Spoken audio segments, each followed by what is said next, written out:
firstly, thank you for agreeing to come on the channel today. And on top of that, I want to say you're like, I wonder if a lot of people like think it's like ass kissing, but I just like to spread love and share compliments. But like, you're one of the most intelligent people that I've ever spoken to on Discord, Twitter, or whatever. And it's such a pleasure talking to you because the way you speak is so skillful. And I think I already used the word intelligent, but it's really a pleasure being able to talk to you. And I'm really excited to get to know you on the show today. Thank you so much for having me, and the pleasure is mine.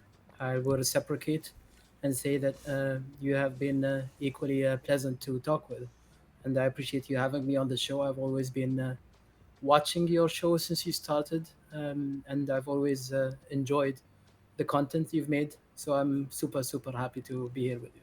Yeah, thank you. I really appreciate the support too. I know from the first day you were willing to watch, so thank you for that. Um, but speaking of the first thing that I ever did, it was Space Buds. I'm really curious how you got into Space Buds. I bought some ADA back in December 2020, and that was back when it was like around 10, 15 cents, 15? Yeah. 15-ish. And I was holding ADA and staking it, the lame way of holding ADA. And that was for a few months until Spacebuds were minting. I was in a Telegram channel. I was in a bunch of Telegram channels which were talking about ADA. One of the ones I enjoyed was Paul's channel, Cardano with Paul, if you know him. And I remember somebody was talking about an NFT dropping there. I can't even remember who, and I think it was there. I don't think it was somewhere else. And I had been hearing about NFTs on ETH and elsewhere. I never really got into any other NFT platform. Since I was holding ADA, and it was a novel way of using ADA, which we didn't have many options back then. Mm-hmm. It seems like something worth trying.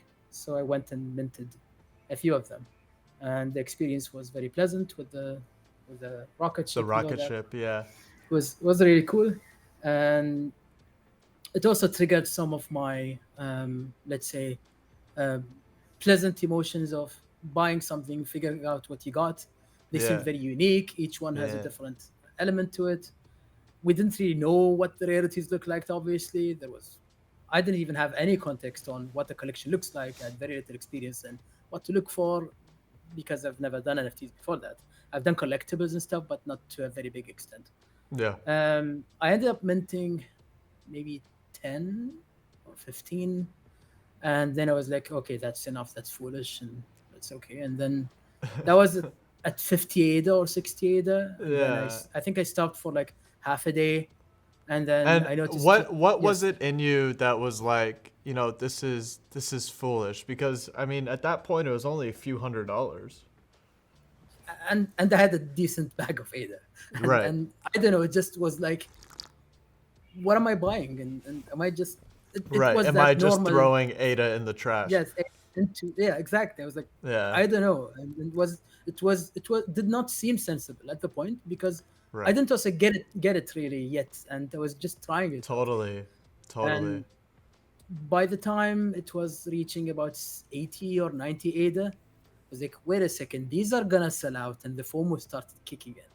And that's when I started. It was good old Daedalus, and I started sending one transaction after the other, one after sorry, yeah, it was Daedalus, and I So was then sending one after the you other. started minting more?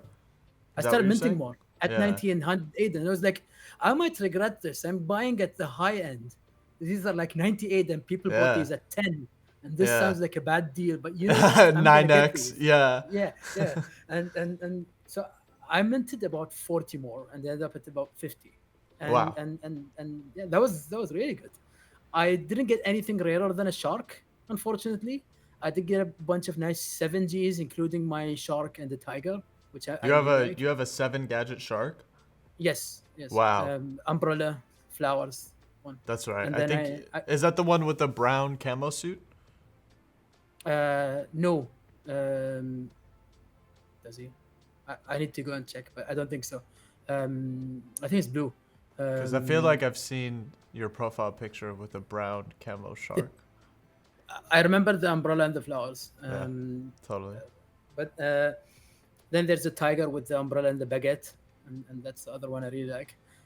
Those were both minted, and the funny thing is after that, I found that there's a Discord, and I'm like, okay, what do we do with these? It's not super foreign to me because like I've owned digital items, less trade friendly, I guess, like stuff on Steam or like stuff in games that you can't really trade much, but you just own them, like the Right, typical. like a skin. And skins, or like I used to Yeah. play gacha games where like you buy random characters and you keep buying more, and every week there's a new character that drops and you try to get the SS rare and all kinds of stuff like that. There's some Japanese role playing games and stuff.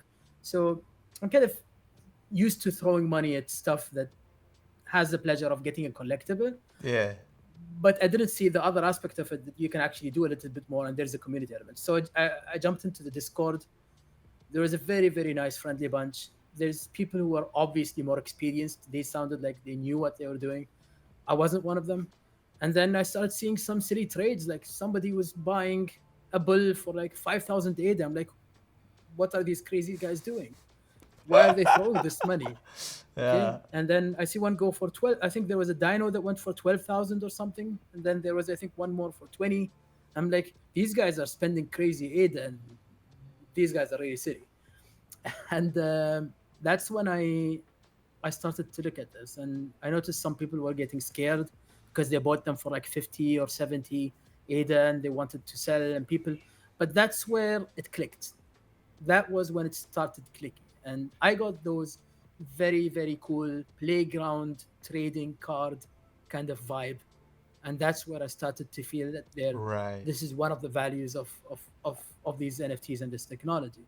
That excited me a lot, and I was like, okay, now that I feel that this is so good, I'm gonna go and hoard a few more. Buying it 100 was not a silly deal. I'm gonna go and hoard some more.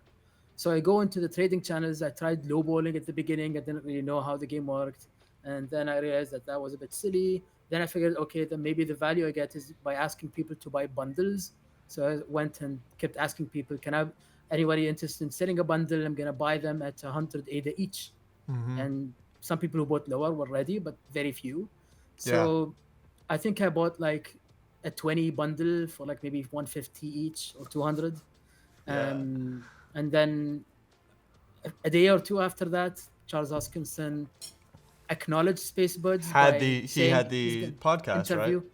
Yeah, he didn't have the interview yet. He hadn't had the interview. He just said, "Okay, Oh, I guys, see. get Yeah. this guy connected with me. I want to have him on the Right. show." That made them spike to 1,000 ADA, Right. and Wow. that was Wow. right after I'd bought a bundle for like 150 150 each. each. I'm like, Wow, Fahad. okay, but This is I'm not gonna serious. flip. But I'm not Yeah. gonna flip. But this is serious, you know. Yeah. So I left it, and then they eventually subsided down to like 300 ADA or 400 ADA for a while after the interview, Right. and Fair then enough. I mean, that's I freaking yeah, 10x, for anyone still who minted them. It's real it money. never dipped, it never dipped below that, and that 300 ADA that really sustained, and so then I realized that these seem to be doing well. You know what? I have lots of projects I want to get into later on if there's something that comes. But what I'll do is I'll just try to diversify. So during May, I think, if I'm not mistaken, I just went and looked for all the different species, which I didn't have even one of. There was everything higher than a shark. Yeah. And so I went and got me a rhino for like, I can't remember, probably 5K. I got me an elephant for like 6.5K. I got me two Wow. So the fishes for like prices jumped 5K. on you pretty quick because you were describing how you saw a bull go for 5K in the beginning. That was only the first 2 days. People snatched them up Got it. like Greek Freak, Degen, all these guys, like just gobbled all the bulls and the dinos Yeah. immediately because they knew what they were getting, Yeah. and I had no clue. Yeah. So, but still, this was like 2 months after, and the hype was kind of lower. So I got me a couple of fish for like 5K. That was the best deal Hey, I could John, we find. need a charger. Sorry. Go ahead. And that's when I got and bulls were already kind of almost extinct. You couldn't find any bulls, and then I heard Yeah. about Let a alone bull, a dino. let alone dino. Dino we never could, like, we knew Greek Freak had one. We knew a bunch of people had one, but we didn't really see any offered ever. And Bulls, I could find, I think it was Lass, if I'm not mistaken, was mentioning that, well, I know a few guys who had them. I don't know if it was Lass or Kras, one of them. And then they mentioned, like, are you interested? Like, I have two if you want one of them. I'm like, Oh wow, who was that? Was that Bud's Degen? no, it was either Lass or Kras. I think it was Lass, if I'm not mistaken. Um, and I basically got that for 22K back then. And that completed my set of ones I could dream of obtaining because Diana was just out of the picture. I never. So wow, so the how much did you say a dino went for first? I think there was one for like between 15 and 20K, if And I'm then not mistaken. after that, it was The just, Greek Freak one, the pink one, went for like 70K, I think, and then after that in was the April. 500K a few Yeah, months ago.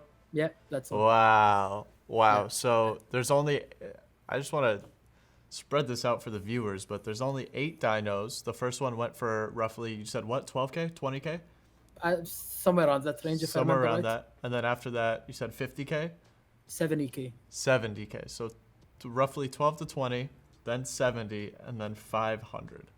and that's it. Yeah. And That's the five bananas. and there's so many people who rushed to get that 500 one just because it was so obviously so good of a deal. Yes, dude. You won't find that again. I was at a meeting and my phone was blowing up during the meeting. All my friends were texting me, dude, a dino came, a dino came. And I rushed home.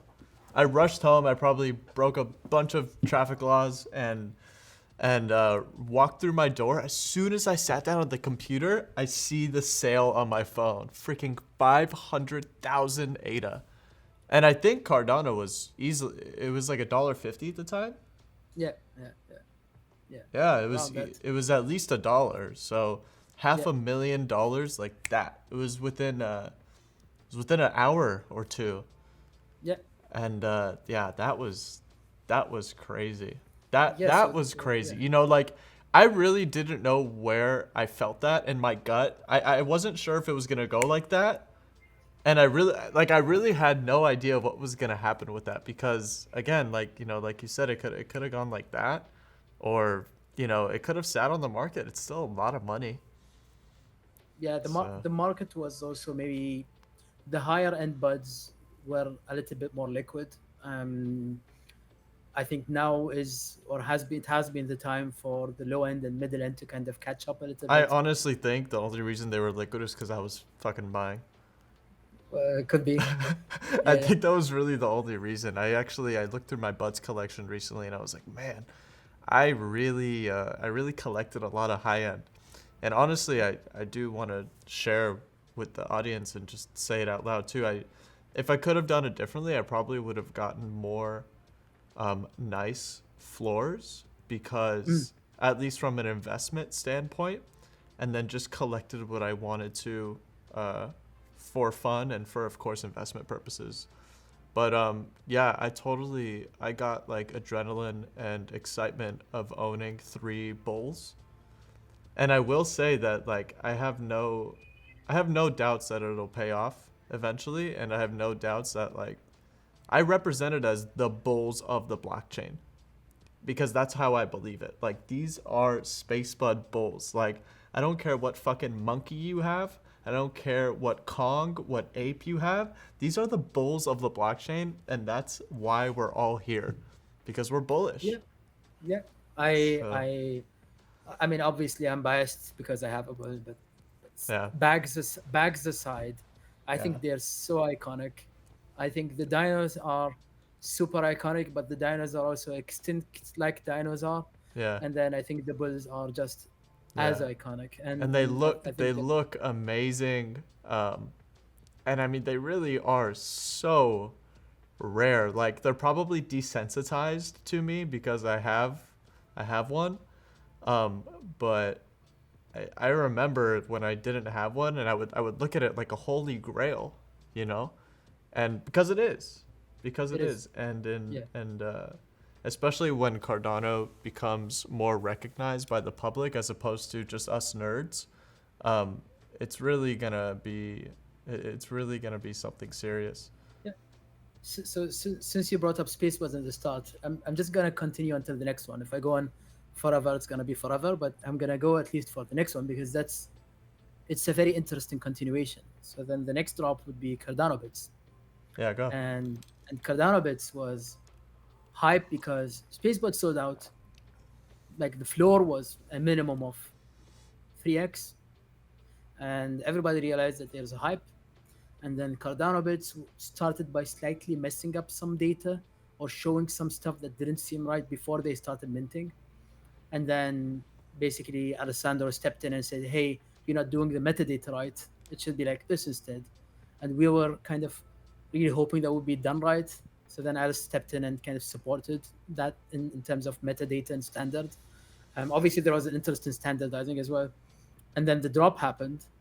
The drop was magic because 5 minutes before the drop happens, we get told it's not going to be on the site. It's going to be on Google Docs. And we're like, what? Yeah, what does And that then mean? Yeah. and there's a bit of doubt because it's like, is it a rug pull? Is it legit? What's gonna happen? And then I consider this the true test of how degen you are. So we opened the website, was crashing. That's why he went to Google Docs. He realized that his server, his infrastructure was not ready for the traffic he was getting. So Yeah. instead, he decided to use Google's infrastructure by putting in the Google Docs. I'm like, what's gonna happen? Turns out he had addresses and he would manually watch how many transactions came in, and based on that he would then take you to the next bucket. If you got if you reached 1,000, he would then instead post the second address, which is for 20 ADA, and he was going to do that manually. I see. And basically what he was doing was you'd open a And Google did he Doc, have you'd to find the manually address. refund everyone that went over 1,000? He took a week until he actually sent anything. And Wow. that was one of the best tests of patience. Wow. And we're like looking Imagine at this. today, that would not fly. Oh my No, gosh. it was crazy. And then we're like sending, and we're like, there are those moments of doubt of, are we sending to somebody, some scammer's address who's just gonna take our ADA and run away? Because like fools, we are seeing ADA addresses and we're sending our ADA mindlessly multiple times.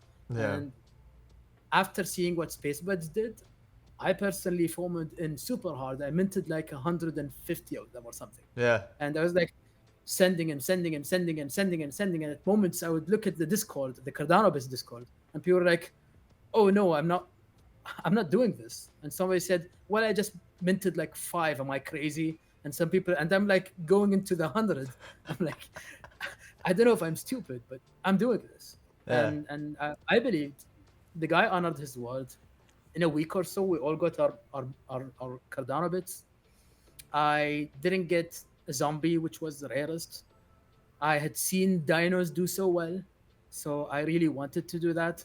Yeah. I had my ADA stash on the side, which allowed me to kind of go into the market, and I started asking around and posting, "I want to buy a zombie." And then I Yeah. found a guy who actually had punks, so he kind of had some experience with NFTs, and I tried to haggle and buy one for 5k. He wasn't budging, and then I looked around and they found that when I offered like 15k, people started budging. So I bought one, I bought a second one. There's like Wow. 22 zombies, so they're almost equivalent of bulls. And then But is there somebody, something more rare than zombies? in terms of species, no. In terms of, depends on if you have a species bias or you want to go with just a rarity ranking thing. Rarity ranking goes with like 3 tags being rarer just because they have fewer items. I personally prefer a species ranking being more prevalent, but also I have a lot of zombies. So again, so so then some guy was selling a bunch of Cardano bits. He was selling like 4 of them or 5 of them for 13k, which included the zombie. So I'm like, oh yeah, give me that one. Yeah. Then I realized that I had 2 out of the 3 smoking zombies. There's a third one that was smoking. There's like one with weed and 2 with cigarettes or something. So I went and found the guy who had the last one, and they bought that for like 20k. Wow. And then I had 4 zombies, and that was kind of silly. And I still hold the 4 zombies, and I'm not selling them And why for do you anything. think there were so many more people willing to trade zombies than there were people willing to trade bulls, for example? I think it was just more newer people. Cardano Bits had more experienced people. Sorry, Spacebuds had more experienced people. Like a lot of the people who minted Spacebuds actually came from other NFT. At least the Ah, OGs, Spacebuds OGs knew how to right, hold on to their diamonds. right, When in Cardano Bits, most of the people were actually new. right. That makes Um, sense. so so it's a bit notorious then for kind of buying stuff. Then there was cryptonities. I promised not to go much more beyond that, but I also went on a spending spree there, and it ended up becoming like people wanted to mint their airs just so that they could sell them to me, Yeah, and that was a period of that which was a bit tough. right. And But did you you, feel like you were the biggest or only one at the time making big buys like that? I was for sure. If you talk about Yeah. between different collections, like in Space Buds, I knew I wasn't the biggest since the start. But But what in are other stuff, I realized nobody else was in the field. Nobody else was doing it. so people like Greek Freak or Degen Bobs or Crypto Drams, they didn't go on the bits or the nitties. Drums wasn't around. Drums only came a while later. Got Greek it. Freak and DJ Bob were primarily into Space Buds, just a few other Yeah. things here and there. They mint a bit. Yeah. Not many people got like that many. There are people who were Mm-hmm. like whales of their own favorite collection, just that. But like Okay, across the board, and then question for you. So you got into the Cardano NFTs because you believed in Cardano, correct? because I sorry, You believed in Cardano. yeah, yeah, yeah. So Um, then, yeah. so being in the NFT scene so early and seeing what happened, why didn't you want to research any Ethereum NFTs? I preferred Cardano as a blockchain. Yeah. I started with a diverse. I didn't start crypto early. I only entered back when I got the ADA, Oh wow, and got it. I started with a diverse, safer kind of portfolio Hmm. description. And the more I heard Charles, the more I read about Yeah, Cardano, the more I got convinced. And yeah, some people call it marketing. I don't think so. I think there's a solid product on their hands. A lot of it made sense. I ended up consolidating the portfolio slowly into more and more ADA. And at some point in time, I was like, no, you know what? I don't want anything else. mm-hmm. And I'm gonna put it all here. And it's not might not be sound advice in the most general sense, but in Right, this case, I just really had a lot of conviction. And yeah, seeing it go up to $3 at some point just solidified that more. I mean, I never really liquidated that, so it doesn't really me matter. neither. But I still see the technology as solid. Number one. Yeah, Number two, I minted more than 10,000 NFTs on this blockchain, most of it before the congestion even started happening. yeah, And I've seen how good it tastes even with primitive technology. mm-hmm. So if that only gets better, Yeah, we're in for a good ride. yeah, I have a lot of conviction there. 100%. So would you say, uh, I mean, only share what you're comfortable, but like it seems like you are pretty wealthy even before Cardano NFTs. Um, it's depends really on how you calculate it, but I would Yeah. say I took some risks, and but to me a lot of this is makes a lot of sense, and I am enjoying it, which also matters a lot. So Um, that's where I was going with it. I was curious more like I would say how what is the balance for you between you're in it for the money of the NFTs or you're in it for the fun or you're in it because you see NFTs also going in a certain direction that you want to be a part of like the first thing that comes to your mind, what is it for you? Do you just want um, to accumulate more ADA? Like what is that I for would you? say it's hard to separate it into one over the other. I Totally. would say I enjoy holding and collecting and trading NFTs more than holding a currency. That's one. Right. Right. If we can see it that way. Um, I I've totally always understand. yeah, and even before NFTs, I've genuinely always enjoyed art at different degrees of different types of different genres. I Yeah. will not call myself a connoisseur. I never collected fine art per Yeah. se. Yeah. Um, I do appreciate the aesthetic of good art. Yeah. Good is very subjective, so that's basically what I enjoy. I have always liked supporting artists genuinely speaking, before NFTs allowed me to do so. Yeah. Um, One of my personal Twitter accounts, which I used to use more often before the NFT one, I used to just basically follow artists I enjoyed the art of, and I would just look at what they're making. So Uh-huh. I genuinely would be scouting that, and from a maybe a regional side of things, like I would always look at artists from my region and look at mostly pop culture artists and Yeah. like see what they're doing. I would go to like anime and like gaming conventions. I would go to the artist gallery and like look at what the independent artists are making. I would like buy a few prints to support. It was something I actually did before NFTs. So Uh-huh. when NFTs allowed me to go and look at the artists trying to make a living of these or sharing their art with the world, Right. it just feels so good to me that I can do this. Yeah. They can get some money out of it, which is fair. They get to monetize their digital art, which is Yeah. fair. And Yeah. I get to also own something, even though they don't need to ship something all the way to me. Right. So I think it's a nice form, and maybe some people don't get it. All these people talking about right clicking and saving Yeah. JPEGs, and but to me, it just makes sense, and I hope it makes sense to more people over time. And if Right. it doesn't, well, that's a shame. But I think this is a fair shot at the world realizing this as an opportunity. I think from where we sit, it's it's really it sometimes or most of the time it can be easy to say that I think it is going in that direction where more people are going to be able to appreciate and understand the direction this is going in. You know, you really put it this kind of just affirms what I was saying in the beginning of the podcast, the way you speak is really unique and clear, but yeah, you put it in a really unique way suited for a very unique person. But yeah, I like that. I guess I would say for me, um, I grew up in a fashion where, money was a priority, and I'm learning every day to kind of break out of that. However, obviously you need resources to survive, but it's just not all about money. And sometimes you really learn that the hard way, or you learn it the easy way, or you learn it the fun way. Um, So the reason I got into NFTs first was to stack more ADA because I wanted more ADA. And then I kind of went crazy and really just put the majority of my bag into these NFTs where I didn't even have that much liquid left. And now it is kind of just about the communities and the support and the fun of the art and man, like, people just use the word community and good community, but like on Cardano, man, it's just different.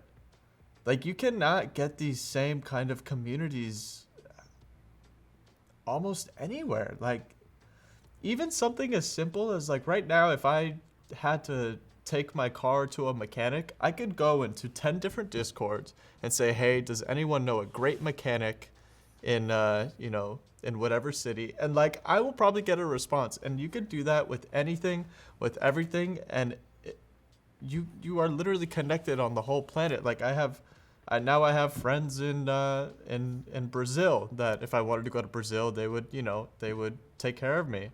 Yeah, London, Florida, Pennsylvania, Toronto, Vancouver, like all these different cities that all of a sudden, Qatar. Yeah, yeah, thank you so much. Yeah, totally, exactly. And yeah, Los Angeles, Las Vegas, and San Diego for you, bro. Anytime you want to come out.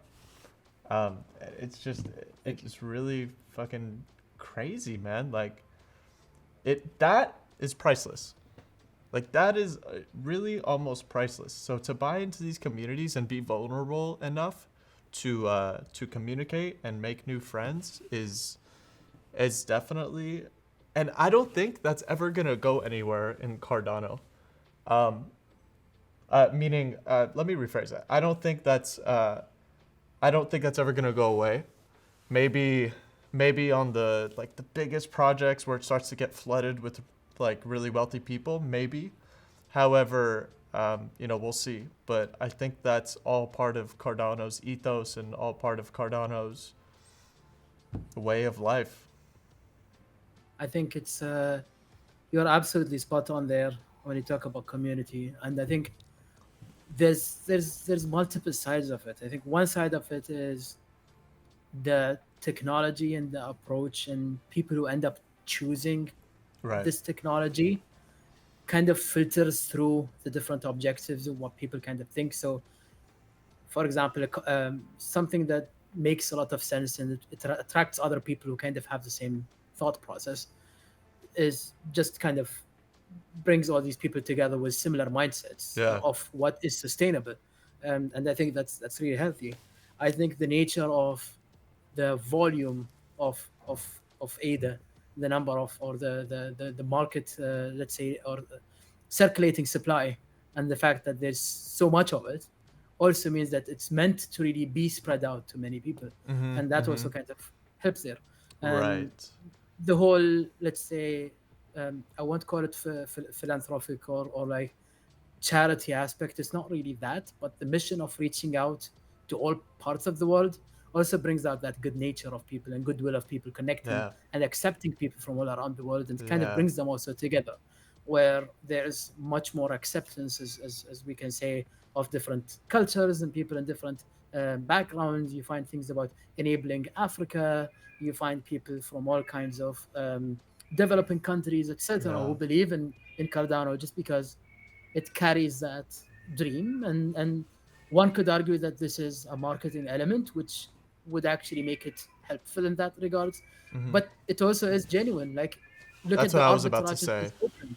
look Mm-hmm. at look at the people in Brazil who are making 10 times, maybe 100 times more than they'd make selling art on the streets, just Right. because they're open Right. to this technology. 1,000,000%. How do you think that, like you just mentioned, how do you think that artists that just make one of ones can start making money? Because right now, like, if you posted a one of one to JPEG store, like, no one's buying it. Well, I mean, if Fahadouken does, someone's probably buy it. But if someone, you know, but if someone Yeah. like random just hopped on the JPEG store, it's practically impossible for them to sell their one of one, no matter how hard they worked on it. So, like, do you have an opinion on how that's gonna evolve or how that's gonna Yes. look? Yes. um I think it's a matter of hype. It's harder for people to hype each other up for a one of one, Right. and because it's a one of one. When Right. it's a collection, there's this aspect of, oh, I got this one, what did you get? But when Right. it's a one of one, there's much less of that. That's There's actually a much. really, yeah, I actually didn't really think of it that way. I guess it then becomes on the artist to do that. And it's rightfully so, right? Because then it creates a community. If you're just creating 10 of one of ones, it's not really going to do anything. That actually makes a lot of Yeah, sense. but it can work out. I will say this. I will say this. A one of one artist will easily sell well if they basically have something that people want, Of course, yeah. and people are gonna want it if that artist has a reason for people to want that art, and that Mm-hmm. could be because it looks super cool. That could be because people connect to it. That would be because people relate to it. That could be because a lot of people own them, or very few people own them, or some prolific people own them. And these are all different reasons that people want them. Why would someone want a space boat? Why would someone want a Bored Apes Yacht Club? It's because they're hype. It's because they're desirable. Why would somebody want to one of one? It's the same reason. It's just like if Beeple, for example, I'm just dropping the name just because he's proven success at very big prices, were to come and sell on Cardano for a million ADA, would it sell? Obviously, yes, because he already has the name for it. Right. Somebody else who comes and people are excited and hyped for their art, they're gonna come and buy it for X amount.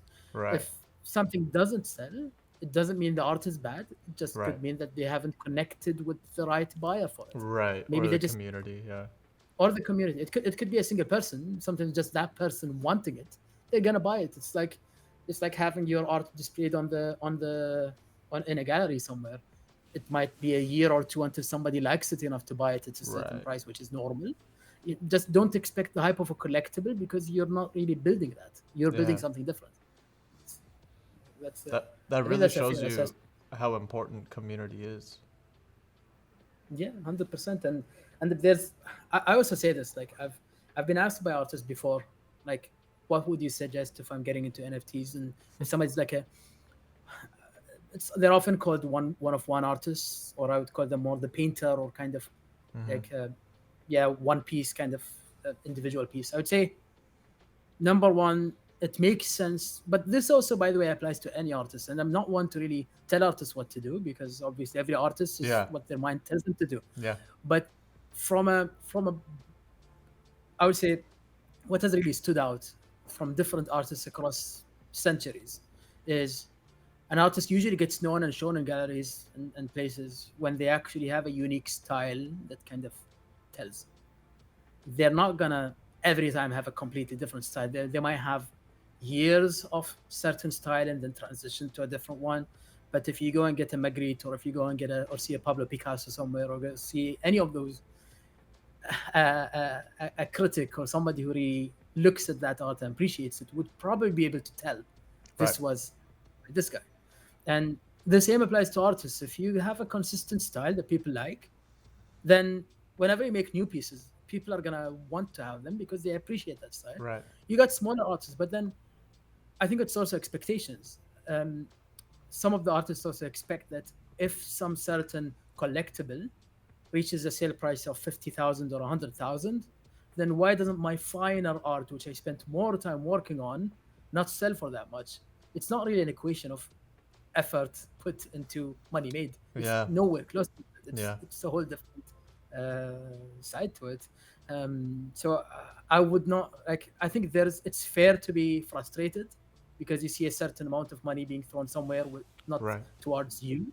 Right. But I also think it's not a fair comparison because you're really comparing, for example, someone selling. Let me think of a good example. Somebody selling furniture versus someone selling cars.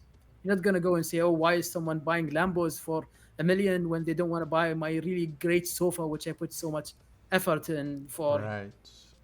1 million?" It's kind of that that difference. It's a Yeah. different thing you're Yeah. making, and it's not correlated to That's effort. a really Or good way to look at it. I don't think a lot of artists, let alone people, really understand that. That's a really good way of and putting and, it.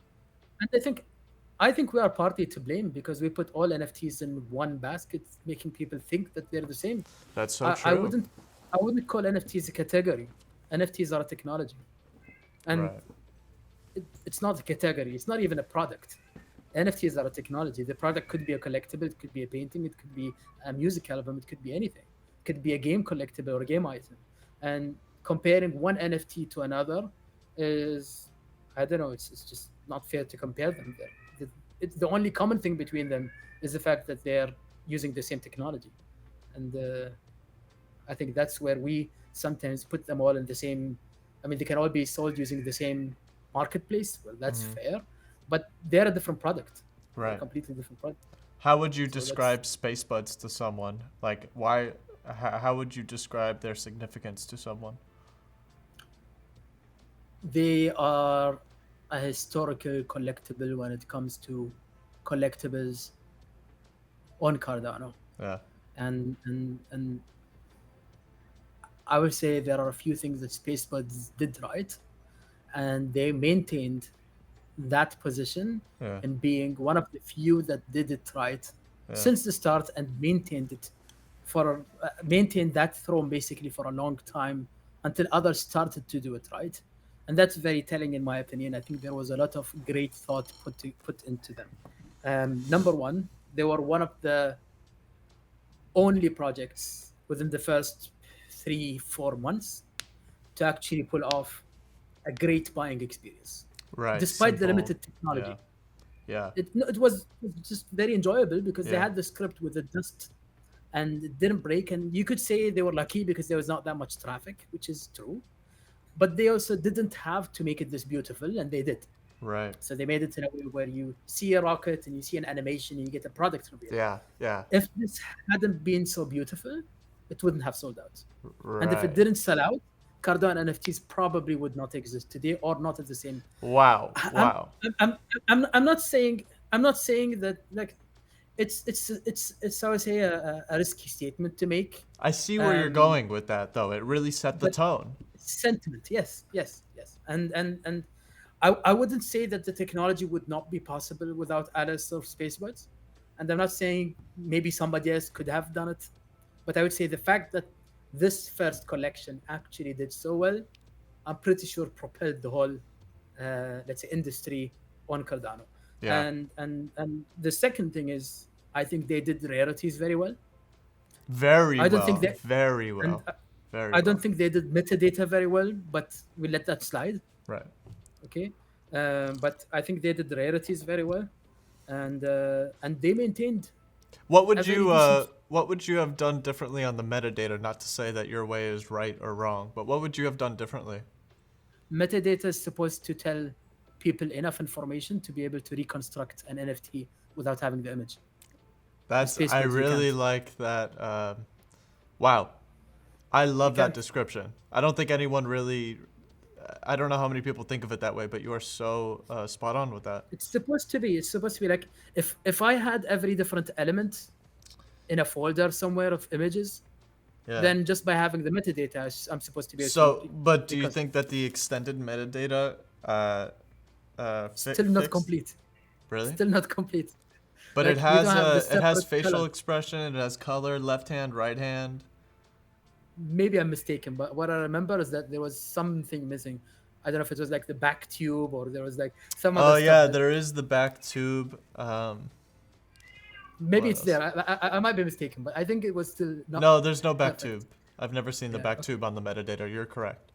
But yeah, So that's that's really just an example, interesting. but and the color of the back tube and the color of the helmet versus the color of the gloves versus Yeah, that kind of stuff is subtle, but it should be in the metadata. Just you're because right. that's why metadata exists, it should Well, hey, describe maybe every I single mean one. that there's something to be said about less is more as well. Even like I agree with you. If I were to release something like Space Buds, I'd probably do what you're saying.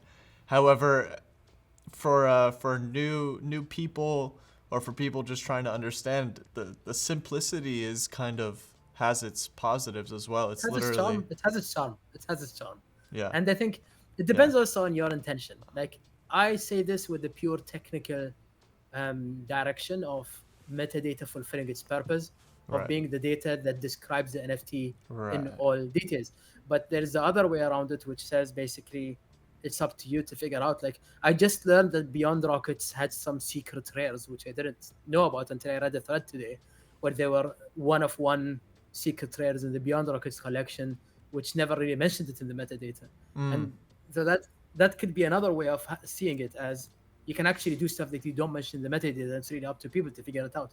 And you could see spacebuds in the same way. Well, I told you the important stuff. I told you the gadgets and the species, and it's up to you to identify everything else. right, Like you, like you mentioned the camo color on my shark, which I couldn't remember, but that's a shame. But it's also something that people will appreciate, even if it's not in the metadata. It's like right, depends on how you see it. right. That really got me thinking. Wow. Yeah, you're making me want to go and check what color my shark is. Go for it. I actually have a fun question that I thought of last night. Blue, I was right. He's blue Blue, camo, blue. blue Okay. with a purple umbrella. So the question that I was gonna ask is, uh, not that we're giving financial advice here on this channel, but if you a new investor, if he had, what would you tell him to do if a new investor had 10,000 ADA, and then what would you tell a new investor who had 100,000 ADA to spend on NFTs, and then what would you tell someone who had a million ADA to spend on NFTs? Yeah, that's a challenging one. That's a good one, I would right? say, I would say, like you mentioned things that you might have regret in directions of how you kind of went on collecting Yeah. at certain points. I have a similar regret, and I would describe my personal approach back then. I went on rapid fire mode. Anything that dropped, as long as it's relatively decent, even Yeah. if it's like a 5 out of 10, I would just go and buy masses of them. And let's say I overestimated when Moon would happen. And it really took time, which is fine. And I would say, as a total position I have now in NFTs, I'm several multiples of my original ADA if I were to liquidate everything today, Wow. which I would not, which is really good and not easy to get considering all circumstances. It really depends also if you look at floor values here. I was talking maybe a 4x, 5x. just if everything was floor, Wow. and you know that I don't have a lot of, I have a decent number of floors, but I also have a decent number of rare stuff. Yeah. Um, so, so that's really good, despite me having a rapid fire approach at some period in time, and the number of projects that quote unquote didn't make it in terms of resale price is massive, and that should be a normal expectation, I Yeah. would say. So if somebody's looking at it, this is not financial advice as you said, but if somebody's looking at this, they should realize that this is not comparable to holding ADA, for example, which Right. is much less risk, I would say. Right. um, I personally don't regret going all in NFTs, even those that don't have a resale value, because part of me genuinely enjoys holding them regardless of how much I can resell them for. And I think Why? that's uh, because they look cool, or I feel they are fun to own. I enjoyed the memory of minting them, sharing them with other people. Yeah. There's some nostalgia. If they Yeah. ever do end up becoming resellable, well, that's good. That's cool. If they never do, it would be unfortunate if somebody goes for just one project and that ends up not having any value, because Right. that means you don't have anything to play with Right. anymore. But if you have a fair balance of stuff and some of it doesn't make it, then you're probably better off. So back to your question of somebody with 10,000, 100,000, and a million, I would say the general approach I would advise anyone. Number one, if somebody's on the fence in general about the technology, I would say find anything you find reasonably cool and go mint it. And if you don't want to mint it, you can also instead go to JPEG Store and just find something you really like in terms of visuals, or something you enjoy or you feel like you would enjoy, and just buy at least one NFT And for is the the sake of purpose trying. of that just to get your feet wet and enjoy the process for a second? Just to get like, Figure it out. yeah, Just figure it out yeah, and find what it feels like. yeah. And if it's not for you, if you feel it's not for you, it's fine. It doesn't Right. have to be for everyone. Right. Not, I'm not saying it's a one glove fits all approach. It might not be for everyone, Right. but I think everyone owes it to themselves to just go and have a shot Yeah. and know what it feels to own that, have it in your wallet, know that nobody else has it in their wallet except you, Yeah. and you know that you own that item. You're part of a group of others who also own that item. You Yeah. share similar taste, maybe connect with them if you want to, Yeah. and then decide really what you want to go with. And then when it comes to like what you suggest people to buy, I would say it's a bit challenging because there's a bit of a paradigm shift. But I would say if you go and buy a car, you're probably going to go buy a car that you want to drive because you like how it drives. And some people would consider resale potential Mm-hmm. because they feel that they might want to resell it and buy Mm-hmm. another car at some point in time. And that would Mm-hmm. be a point of assessment. The same way you could also look at projects where if you buy something, you would buy something that you enjoy, but you also, if you want to think of it in terms of value and resale possibility, you would want to assess the product based on how you think it's been made, how relevant you think it would stay, whether the creators are genuinely interested about keeping it live, if that matters. For some projects, that doesn't matter. Just having it is good enough. Yeah. Um, I don't believe that every project needs a roadmap. I think it can be detrimental.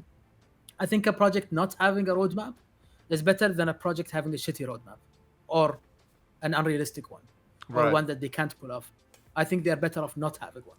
And What do you? Okay, so really quick, a tangent question I have. What do you think? So right now the hilarious thing is a coin, a metaverse, and like mutants or something, right? That's like the three like unholy or holy like things. last time So you used unholy trinity on the anything, yeah, that was the space buds. And thank you for that. exactly. But yeah, okay, yeah, So let's say a project really actually plans on doing that, but they they know that right now it's like an unholy thing to say or whatever. I use the word unholy, but I don't yeah, mean yeah. it I get in you. any I get religion. you. I It's don't fine. mean it Yeah, in a religious manner or whatever. yeah, yeah. But like how would a project then go about it if they don't want to look like an asshole being like, all right, guys, we are literally planning a coin, a metaverse, and this, but we want to be taken seriously. How do you think a project should approach that then?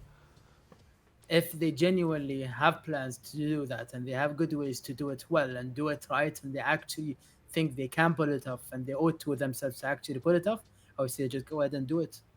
I wouldn't And care what people think. If I genuinely think I can do it right, I yeah. wouldn't care. So would you Because roadmap it or would you just do it? either way, I mean, whether you announce it or not is a different thing. Yeah. But if you think, see, I'll say this as a creator of or co-creator of Equine, we are getting asked since day one to make a token, and a big part of me or a coin, and a big part of me knows that probably to make the game work, we're anyway gonna need a coin. But I've avoided promising it just because I'm not yet entirely sure that that's the route I'm gonna Right. take. Right. So if they're gonna announce it for the sake of hype, Right. I would rather not. Right. If they're Right. gonna announce it because they genuinely Need have a it. plan for it Hmm. and it makes sense and they know how it's gonna work, then Right. fine. I'm Right. more than for it. Right. Unfortunately, some people demand coins not because they want a utility for it, because they see it as a gift. They see it as some projects give back a coin, and just because of speculation, some people can resell those coins and make back everything they paid to mint that project. So it's seen as kind of like a cashback Right. kind of voucher, Now, just yeah, because they got airdropped. that's how I think a lot of people view it because they haven't been given a choice to view it any differently yet. You know, Yeah, even though I love Yummy and I believe in Yummy and I'm probably not going to sell my Yummy when I get it, I am thinking of it as a rebate. I am thinking of it as cash back. You know, I get a million Yummy coins every 7 weeks and you better believe I'm thinking, all right, how much ADA is this every 7 weeks, you know? yeah, But, yeah, and I'm sure for them, that's not really the point. I'm sure they have bigger visions. However, I think that's so far, because we're so early, I think that's kind of the only way people view it right now. Like even with yeah, Clay Token, like I'm not gonna lie, I'm definitely thinking, all right, how much ADA is each Clay gonna get me? That's what I'm yeah. thinking, you But know? but think of the other side. Why would people buy them from you if you're thinking of selling them? Right. So, one, all right, yeah, let's just play with that. One, I guess they would think that it's going to be so in demand that the price will go up. Or two, you know, I think that maybe 1 out of 10 people actually have the vision of, holy shit, I want a bunch of this because I want to have fun in their metaverse or have fun in their game. And I want a bunch of or it s- now or while s- it's cheap. or sell it to people who are gonna want to have fun and use it Exactly. in their game, Oh, which right, is the right, first point. So right, so right. it's that play on supply versus demand. It's Uh that huh. play on speculation, and there Right. is a lot of speculation now because there's not that many, especially on Cardano. There's not that many use cases. You'll find on other blockchains, coins are actually being used and are being used in their own projects, and they're a part of an ecosystem now. Whether tokenomics are easy to nail or not is another concept. Whether putting these into DeFi, it's a whole new structure of financing as well, where you Right. find it's similar to the ICO craze in a different way, where instead of selling more NFTs, a project thinks that the best way is instead to make a token, and then they have this vesting period where they get some parts of the tokens back so they can resell them and then they get back some liquidity to develop the project. It becomes a whole new structure for financing basically a project. Yeah. um, Maybe with the buyers and owners knowing it, or maybe not, which would be a shame if they don't. But usually the tokenomics are known, and this becomes basically an alternative. Some people prefer to instead invest in this because they are investing in the project, and these are all new structures. Some people find value in becoming liquidity providers. Like, I got jealous of your million Yummy per 7 weeks, and I went and bought me a stash of Yummy and put it in DeFi in a yield farm, Yeah. just to think of, okay, how much can I make from the Yep. yield farm even without owning them? Because at this point I realize, and maybe I'm doing myself a disservice by sharing this with the world, but it's fine. I realize that a per ADA, let's say ADA to Yummy conversion factor, at this point is better off doing yield farming based on today's rate. I don't know if it changed now, but compared to going and sweeping the lowest on the market or any. There's a Right. CNFT jungle feature where you can Right. get how much ADA per yummy you can get, Right. etc. And it's multiples of that. So I thought of this, for example, as a kind of a way to stack more. And I'm expecting a bunch of people, for example, at the 7 week mark are gonna dump theirs for that Right. sweet rebate. And that might be another game plan revolving around it. And there's a whole Right. thinking. I'm sure many others are thinking of that. But that aside, it's I also go and see before I go into that, I go and see what's the utility, what's the chance that somebody is gonna want that in the future, and I see that they're gonna sell packs for it, they're gonna use it, they've already used it for to buy a mint. If they're able to get more partnerships, that's gonna be great. Right. So that means you're not really sitting on something that doesn't really have that Right. utility. I've Right. seen projects not do that very well, and I've seen projects do it very well. And I think Yummy is one of the ones who did it very well. And Right. I'm looking forward to Clay also. And I think they also have the capacity to do it very well. They've always impressed me with how they pull things off, and Yeah. I'm very excited about that. Yeah. For sure. All right, let's go back to, and maybe I'll even make like a YouTube short of this, but there's going to be a lot of people with a lot of money coming into Cardano NFTs because it's inevitable. So for someone who has 1 million ADA, what would be some of the steps that you would go for with everything that you've learned?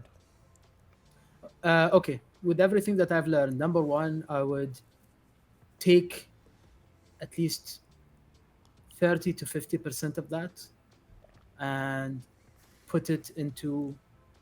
See, this is in proper investor thinking versus degen thinking. If you want Okay. degen thinking, just find what's minting and go and mint tons of it. Everything, anything, Right, and whatever. eventually, And and in your you're opinion, gonna you land some think good stuff. eventually you'll hit. That's the degen style. If you want Right. a proper investor style of less risk, possibly less reward, possibly more, Okay. the more stable kind of thing is take 30 to 50% of it, put it into staples. Staples being, in my opinion, Spacebuds, Clay, Berry, at the risk of being very biased and saying what I think are great, but um, probably are staples. There's a few more I probably forgot, but these are the obvious ones. You're gonna Yeah. talk about all the other projects that have a lot of liquidity and high floors, Right. high market cap, Right. that are not built on dubious activity. I'd say some others I would not recommend to anyone. You probably know what I'm talking about. Some others are actually doing well. So Yummy might be making it. There's a bunch of others. Here I'm Right. talking collectibles. You want to take a chunk of gaming projects, you're gonna go to the ones again with bigger collections, the ones like Cardano Warriors. I'm gonna avoid mentioning my project just for not shilling my own project, but I would say I'll say take a it look at then. Well, Equine. wait, how do you Yeah, Equine? Is that how you pronounce it? So yes, Equine, take a look at Equine, Equine, both are. which I'm not neglecting talking about. We will talk about it. I'm just having a lot of fun chatting with you. Yeah, it's all good. I am very wary of sharing my own I stuff. understand. And But I would take a look at these categories and maybe put a bunch in them, Totally. and then I would leave a fair amount for minting because I think minting has a lot of opportunity. Right. Now, unfortunately, there's been also an approach of um, I don't know if I should say unfortunately, maybe it is genuinely fair, but there is an approach of inclusivity, which basically says, well, even if you want to buy a lot, there's other people you only get one turn at Yeah. minting, Yeah. which might be fair. Where there's now all these whitelist stuff and Yeah. all that. There's people trying to break that system and trying to get more using bots and stuff, and I Yeah. wouldn't condone that. But I would say minting is also really good, and there's a lot of plays to be made if you can't mint more. Is the early market mint, post mint Right. shuffle, which Well, I is would the say moment when. I would say one of the biggest telltales of the good projects are the ones that really they don't sell out within 2 seconds. You know, like for example, recently you brought to my attention the onboard Furbles. They took almost a day to sell out, and yes, their floor is just slightly below mint right now, I think, or maybe just at mint. But if you just got a couple ducks and you minted 100, or you got a dino or two, that pays for not the entire mint, but like the majority of the mint. So it probably, I want to add in there, it probably pays to be patient and find good new uh, project. Like even Clay Nation, the the second highest floor I think in Cardano right now. They took I don't remember if it was An 4 hour, hours. 2 hours. I want to Yeah, say yeah, I yeah, want to at say it was least. at least 4 hours, but I even want to say it could have been like 12 hours. But I mean, they Yeah, took time to sell out. Space Buds took I don't know. I wasn't there, but a week or like a couple days or something. 3 days, 3 days. 3 days, They yeah. did three So days. there's definitely something as well to be said about really finding Yeah, a project you like, and then yeah, degenning on some and just seeing if you can hit a home run. Yeah, and I think I think having perfect buying decisions is impossible. yeah, You're you're gonna have to learn through trial and error, totally. um, and you're never gonna get even a 50% success rate, in my opinion. Right, Except, but in NFTs, even if you have a 10% success rate, probably will mean you're multiples of what you originally put in, because stuff that does well does really well, and it's usually that kind of thing, right. At in least my this view, at early, least. especially, right? I mean, This early, yeah. it's kind of crazy that the biggest Cardano NFT floor is only 2,400 bucks, 2,500 bucks, being Space Yeah, Buds, you know. yeah, And then yeah, yeah. just for example, I can't help it, but Bored Ape floor at one point was $500,000 recently or something like a month ago. Now I think it's at like Yeah, it's like 100 grand right now, which is probably a good deal. But yeah, man. So yeah. I had I thought board apes were interesting when I opened the Space Buds Bull and Dino Discord, and I found a bunch of the guys who were very early on board apes, and those guys are clever. I'll say this, and I saw those posted around, and I remember I went to OpenSea, and I looked at board apes, and the floor was 3 ETH, and the floor ones looked kind of yeah, iffy, like not my taste, at least. yeah. And I really like the cheetah ones. My name Fahad in Arabic means cheetah or Ah, leopard, so I felt like, oh, maybe I want to get one of those, but they were expensive at like 6 ETH and 7 ETH and 8 ETH, yeah, and which is very funny in hindsight now. But um, I look at those and like, am I gonna take some of my precious ADA right. and convert That's it how I and felt too. sell it That's how I and buy felt. it as into ETH, Yeah, and then also have to manage a MetaMask, and also then have to put it there yeah. and keep an eye on that. And so I'm like, you know what? No, I don't want it. I did the same And I exact could, thing. and it could have made a lot of money. I will admit, and I will also admit that those guys, Yuga Labs, are have done a great job in many things. They've set a good example for what an NFT could be. Right, Um, I think it's not healthy to think that that's the only way an NFT could be.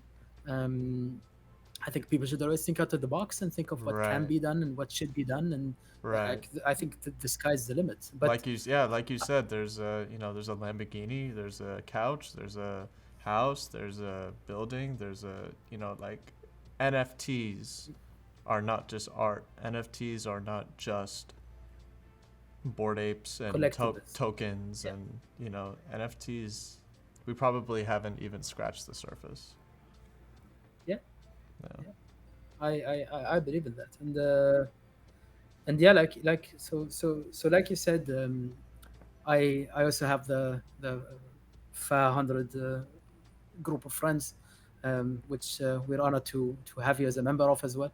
Yeah. Thank you. That was another shill. Sorry, I couldn't help it. But that's me Yeah. shilling my group by Thank you. saying that you're in it. I'm glad to be in it. Um, Yeah. and they ended up talking about ETH NFTs at some point, and I'm like, get that out of my face.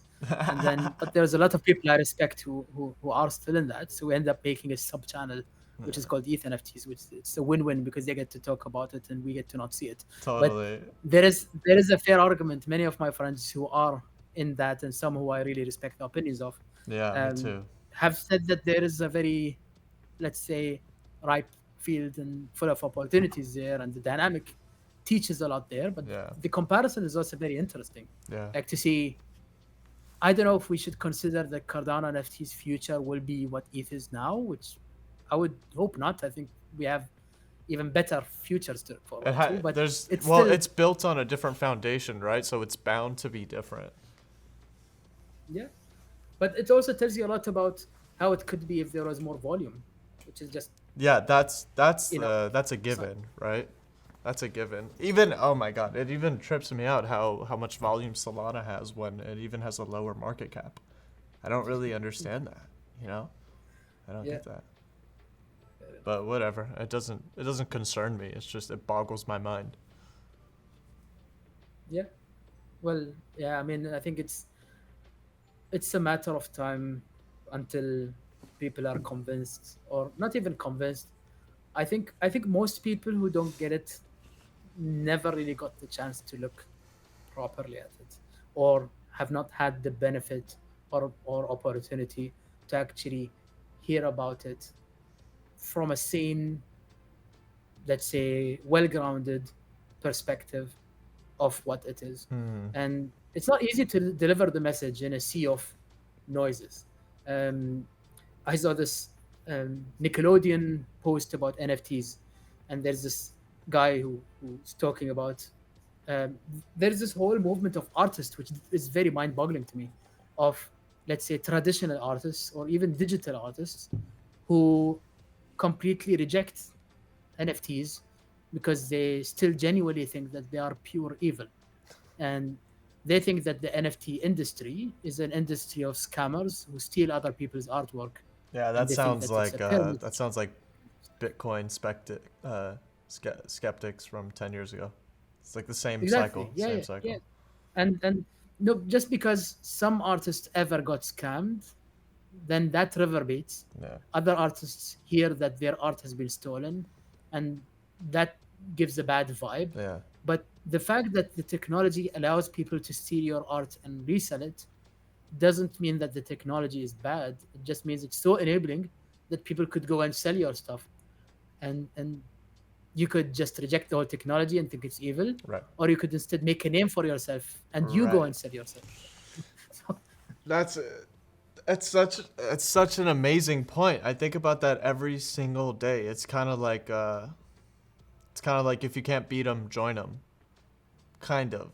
Cuz if you can't beat them, join them has like a negative connotation to it, but I don't think it needs to be like that.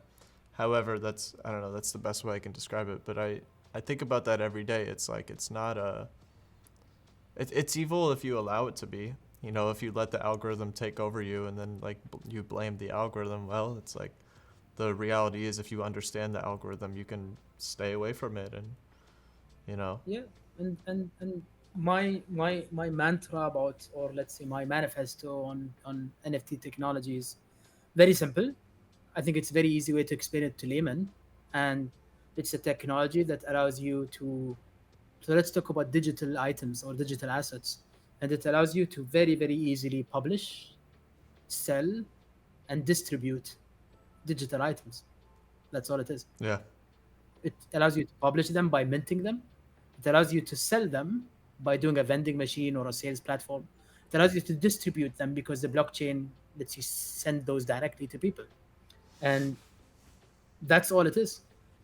Everything else is up to the creator, Right. whether that's a poster or a collectible or a music or a game item. Right. All of that is, and that was, to me, also was a realization as a creator when we started to make a project, and we decided we're going to make a game, which is not a simple venture, and we respect the depth of it. Maybe there was a little bit of underestimation, or maybe it's us being overachievers and always wanting to reach a certain level of production, which makes us now realize that it is a big venture, which we've always known, but the depth of it just keeps showing the more you dig into it, if you're aiming for a certain quality. But what really becomes apparent for anyone who sells out, if they have a certain project, there's an initial postment euphoria where you're like, oh, I just sold a collection for X amount. And then it starts settling in that, okay, NFTs did help you publish, it did help you sell and distribute. It's not going to do anything else for you. You're going to have to go and do all the legal stuff. You're going to go and have to do all the marketing. You're going to go and have to do all the hiring. You're going to go and have to do all the project management. Yeah. So you're going to have to do all, NFTs don't do any of that magic for you. Yeah. So anyone who looks down on a project making a lot of money by a sellout, they should realize everything other than the sellout and how much effort that takes. Yeah, it's And they unbelievable. would realize that. It's a baby. It's a business, and it's those combined. That's why I Yeah, haven't yeah, done it yeah. yet. Because I'm like, I just I'm like very weary. It's easy for me. I could probably make an NFT project and literally say, hey guys, I'm not doing anything with this. It's just collectibles, just CJ Lovelace collectibles, and it would probably sell out. But it wouldn't. One, 100%. it wouldn't make me feel good. Two, I know I can. I know I am capable of more in building a fun community.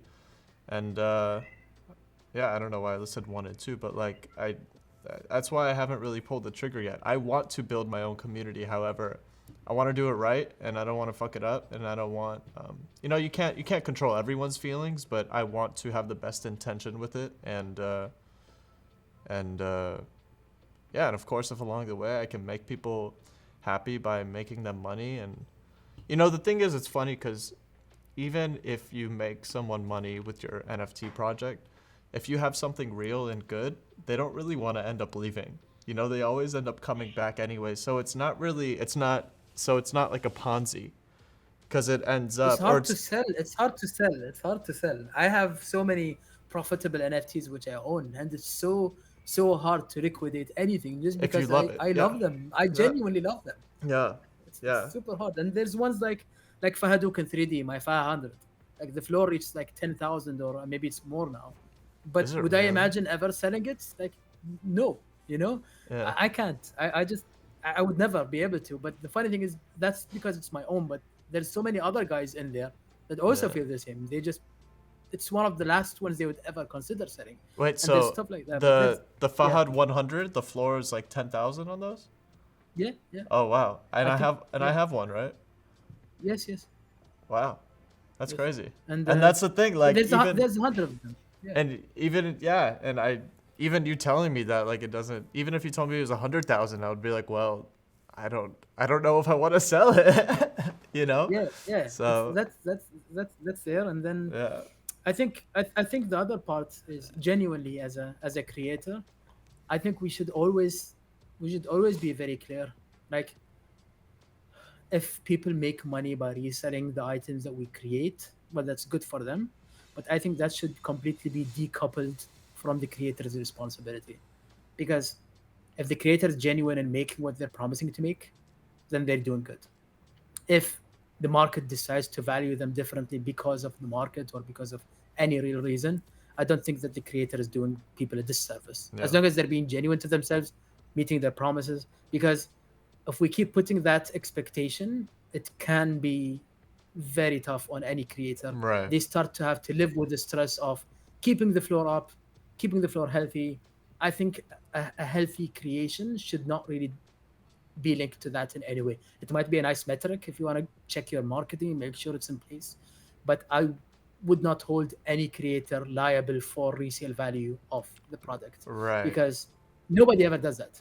Like Right. nowhere do you ever, even if you go for a proper security and you go for something, you're never gonna be guaranteed by anyone a Right. certain Well, profit. likely, So it likely symbolizes more, the price likely symbolizes more as time goes on. It's like, this is the price to pay to be a part of this community.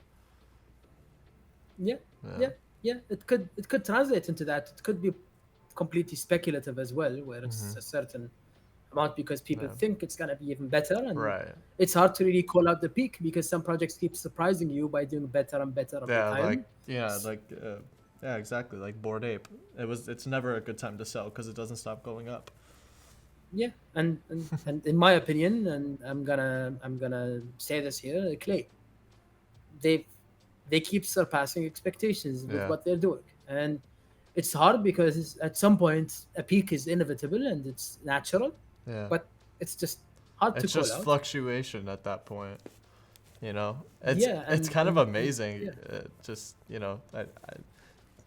I again, I grew up very uh, like a lot of numbers, a lot of math, a lot of financials. So I just like to talk about price, but it's pretty crazy to me how they've been holding this all-time high floor for like roughly a month now. That 3,000 ADA floor. It's almost like not I don't, for lack of a better term, like scary for what's about to come because people aren't willing to sell their clays. And Yeah, and I am actually genuinely surprised that so many people have been liquidating their clays at 3,000 because like I follow on Twitter, I put on notifications right now on three sales bots. One is your SpaceBuds sale bot, one is the Clay Nation bot, and one is the Cardano bits. uh Just because I have some of them and I'm kind of tracking them, yeah, and the Clay Nation one just has so much liquidity daily yeah, with floors selling at yeah, 2,500, 2,600, 2,600, 2,700, yeah, 700, 700, 700, 800, 800. And it's just yeah. daily you're going to have like 20, 30, 40, 50 sales. I'm like, when are you guys going to figure this out? Stop selling them. I mean, there's enough demand, you know? It's like, it's obvious. Why is there so Right, many people willing to sell at this right, range? But it's right, okay. It's a market. Like, I'm not going to reprimand people for selling. And some people might think, okay, clay drop is coming, so it's really a bad time to sell. So maybe that's why it's kind of climbing up. I right. wonder how it's gonna be after clay. But knowing Lena and the team, I also probably assume they have something up their sleeves. Along Yeah, with that, they they keep always surprising do. us with stuff. I was Yeah. when I was in Austin last weekend. I had a fucking great time, by the way. What do you ever plan on attending events like that? Are you gonna come to CNFT Con? Yes, Oh that's hell in the yeah, books. In the book. hell yeah. I haven't booked my Okay, cool. flights yet, but it's in the plan. We've already budgeted for a very Yeah, no nice equine worries. booth, and I'm gonna be excited to be there to Oh represent both that and myself as a collector, and I'm super excited. yeah, amazing. And It's gonna be a lot of fun to just connect with everyone. it's But gonna yeah, be yeah, crazy. You have yeah, loads of friends in the space, yeah. yourself But included, and there's so many, and it's just gonna be so exciting. yeah, back at you, bro. But like I was saying in Austin, like, dude, they literally stayed in their room on the phone, on the computer. Like, I was at the pool with Fettuccine. We were just hanging out, and we were waiting for them. And they took like a couple hours because they were literally just hung up on the phone, on the computer with Vlad, their developer, their metaverse people, all this. And I was like, "What are you guys doing?" They're like, "Dude, you have no idea how many moving parts we have and how much we are doing." And I can I can sy- I yeah, can sympathize yeah. and I understand it very well, and not really trying for a me too kind of thing No, here, I hear you. I hear but you.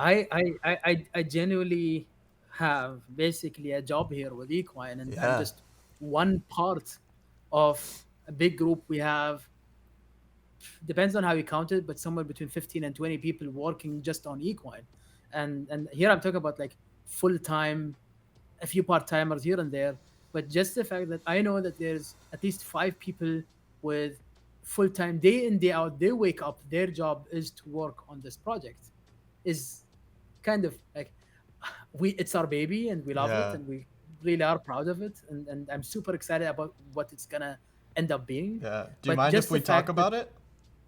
I don't mind at all. I'm super happy. It's like it's my day and night every day, and it's like just Yeah, let's do it because honestly, I haven't taken a dive. I think I have no idea why I didn't take a dive either because I knew you were the creator of it too, and I know you don't fuck around. But maybe it was just really overwhelming to me with the horses and the jockeys and the I don't know. yeah, Maybe I've just been intimidated. I don't know. So yeah, I would love to it learn could more. be, and it's good for us to kind of know some feedback on how people approach this. Um, we kind of see, this is the thing, we it's it's it's a cute story, but it's also very realistic. Now it came around. I've always wanted to make games. Um, I've always been a jack of all trades with interest in different creative parts. And I've known a little bit of coding, but I've never been a professional programmer. I know a decent bunch of technology on 3D art.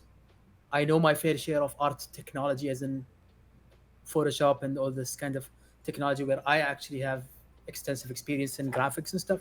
Oh, cool. I know a lot about writing. I know a lot about storytelling. I've been a gamer since I was 4 years old, from my Game Boy days all the way up to like all through Sega Mega Drive, Genesis, you guys call it. and just going through all that period until PS2, PS3, I Mm-hmm. guess, kind of days. And I've always appreciated good games, and I've always also like thought about what makes a game good, game design, criticize games, etc. So this is just very, very general, let's say, outlook. Sound, video game music. I'm a huge fan of video game music. I always geeked out on video game music and appreciate that. You'll probably find in my library there, probably pointing the wrong side there. I forgot to ask. You have a lot of books there, or it looks like books. Are you a big reader? It's a combination of stuff. I used to read much more before the attention span became shorter due to Twitter and stuff like that. It used to be Yeah. much easier to hold a book and read. But I still like a good read when I get a chance. But there's also a bunch of music, CDs of video game music and stuff like that, which I really enjoy. And so I've always wanted to make games, but I've also never had that door that was open. And I think it's one of the beauties of NFTs that they allow this kind of thing. And so I've always wanted to make one. I grew fond of mobile games as also a potential type of games that people can play on the go. Some gamers look down on them as casual games versus hardcore serious games, but I think they have a lot of potential in being a lifestyle kind of thing, which you play every once in a while. And I saw a lot of potential in a very cool concept before I even got into NFTs. There was this arcade game. I don't know if you've ever seen it anywhere, but it's a game where you get like a long bench, and then there's like a table, and there's a large screen behind it, and you go and you put your tokens in, and then you get like a ticket of a random horse, and that ticket is a horse you get in the game. Yeah. And then using the controls, that bench actually can take like 10 or 15 players. So you can sit on that bench, you can get your booth, and then you scan your paper, your ticket, and then that shows you your horse. And then you can race, and then you can breed. And if you breed, you get a new ticket. So you get to have two tickets you put next to each other. Right. And then you can go to a different country, and you go to a similar booth, and you can race against the people there Whoa. using the ticket. And then later on, they made this, I think, online where you can get on the booth, but then you can race against people online anywhere using that ticket. And then it clicked. So I wanted to make this at some point as a mobile game, and I thought this was kind of a cool concept. But I never really got the chance to kind of work on this or develop it in any way. And without any connections, without any partners, without the right opportunity, it wouldn't make sense. I wouldn't go and do it by myself. I just wouldn't. Yeah. Um, and then one day, through Cardano NFTs, I build, I find a lot of friends. I get to know them, chat with them day in, day out. One of the friends was Zach, ZMC. He's a very, very quiet guy. We collected together. He would show me like his space buds. He would show me his Cardano bits. We would chat in DMs. And he told me, well, I have a berry and they're saying these berries are really good. I'm like, oh, how did you get one? He said, well, I delegated to Berry Stake Pool back when there were not many people, and it seems that they're very rare, etc. And I'm like, okay, well, that's cool. I don't know. Like, well, you're a collector. If you really want one, just hit me up. And I'm like, I don't know. It's probably not interested. I'm like, and then we chat and we get to know each other. And he's a horse breeder in real life. He like it's his job. Wow. He works with horses, and we chat casually about that. And he's like, "Okay, how about I give you a deal?" I'm like, "What do you mean?" He says, "Listen, I breed horses, and I have a very good horse that's gonna be born sometime later. So how about I strike you a deal? I sell you my berry at X amount of ADA, and you get the berry, but you also get shares in my horse." I'm like, "What? I've never owned horses, and that sounds like a fun way to spend my ADA. Okay, you know what? Let me try this." And he's like, "We trust each other enough, even though we don't know each other before Cardano NFTs." So I bought his berry, and I trusted his word. So he just went and took my name and stuff, and I find him issuing share percentages in one of his horses. And he tells me, well, this is how it works. This is when they race. We get X%. We do this. I'm like, this is interesting and okay. And that was it. I was just like asking him, how's the foal doing? How's the horse doing? Are you entering any races? And He teaches me how to download software. You can watch your horse go through training. Whoa. Every day the trainers take videos and you can get access to the horses you own. That's like real life horses. Whoa. And then one day he messages me saying, Fahad, I want to do something and I have an idea. How about I make a game? I'm thinking of making a game.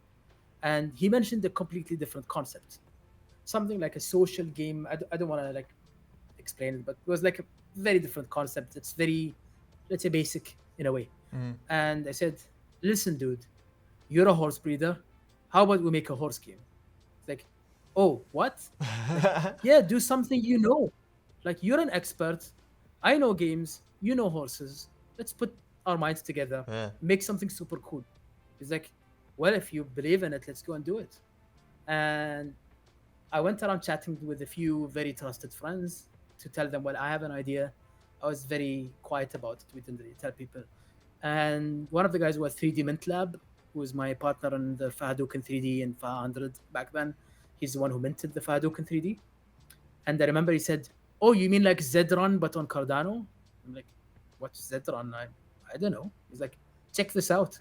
And turns out there's a horse racing game that's already on the blockchain on ETH. And it was very successful. Mm-hmm. And that makes me think, okay, you know what? I can do better. Yeah. And I looked at Zedron and they have some really good things going for them. I wasn't really like, we had our idea before we knew it existed, but obviously I'm not gonna shy away and turn my eyes away from something that exists as well when I'm doing my study. So we also referenced that and we thought of Equine, and eventually we gathered around a bunch of trusted friends. What you get in any startup, you build up a team, Yeah. you put them together, you agree on some core fundamentals. We started brainstorming, and we have what we have now. So in December, we minted our collection, and we thought we pursued the high standard of um, quality of production. We thought of whether we'd do a game in 2D or 3D. That was one of the basic questions. And we obviously went for 3D just because it's very scalable, it's very easy to continue making, it's very sustainable, etc. So we went on hiring 3D artists. We can't really make the art on ourselves. And then we realized that we need more artists. We came up with a bunch of new cool concepts. Skins, for example, was a differentiator. Now Zedron has skins, but their skins are really just a texture map with different colors on the horses. Where we went with a more Fortnite skin approach where you can completely change the look of your horse. We realized we always like to think of our audience before we even commit to a design. So we decided that okay, well, skins are something, but some people hate having skins because some people want a very pure classic approach. So we thought we're gonna do a classic mode where if you turn that on, you don't see any skins. Everything is just pure Mm-hmm. horse racing. Mm-hmm. And it just kept growing because so it's four of us founders. All four of us met through Cardano NFTs. Me, Zach, Marek, and Nick, Fensmaker. And all four of us got to know each other as collectors. So we share a fundamental appreciation of the technology and the Yeah. field. Um, and one of the core, I would say, criteria that we had when we were coming together is that we're all mature, well-grounded professionals with experience who bring something to the table. Yeah. And sets us apart from some of the creators, which is not meant to be to look down on anyone. I would say there's a bunch of young people who are really have a great experience or opportunity to make something great. But I thought we can also bring something to the table with our experience. And we put all this together. We've created a very successful sale thanks to also a lot of people who trusted us. And now we have a huge responsibility of delivering and not letting people down on what we promised. We put our money where our mouth is. Totally. We basically built. We are building this up with as much sustainability as we can. Yeah. Um, I think that's a telltale sign personally of any project that I would want to put my money with as well. Right. Is somebody who's caring for like when I see somebody plagiarizing art, I run away for multiple reasons. One of them is number one, it's obviously wrong, it's breaking the law. But number two, it also says that this person is not careful about being alive 1 or 2 or 5 or 10 years from today. Hmm. So I would just run away. So then, how do you And feel? Just side note, how do you feel about something like um,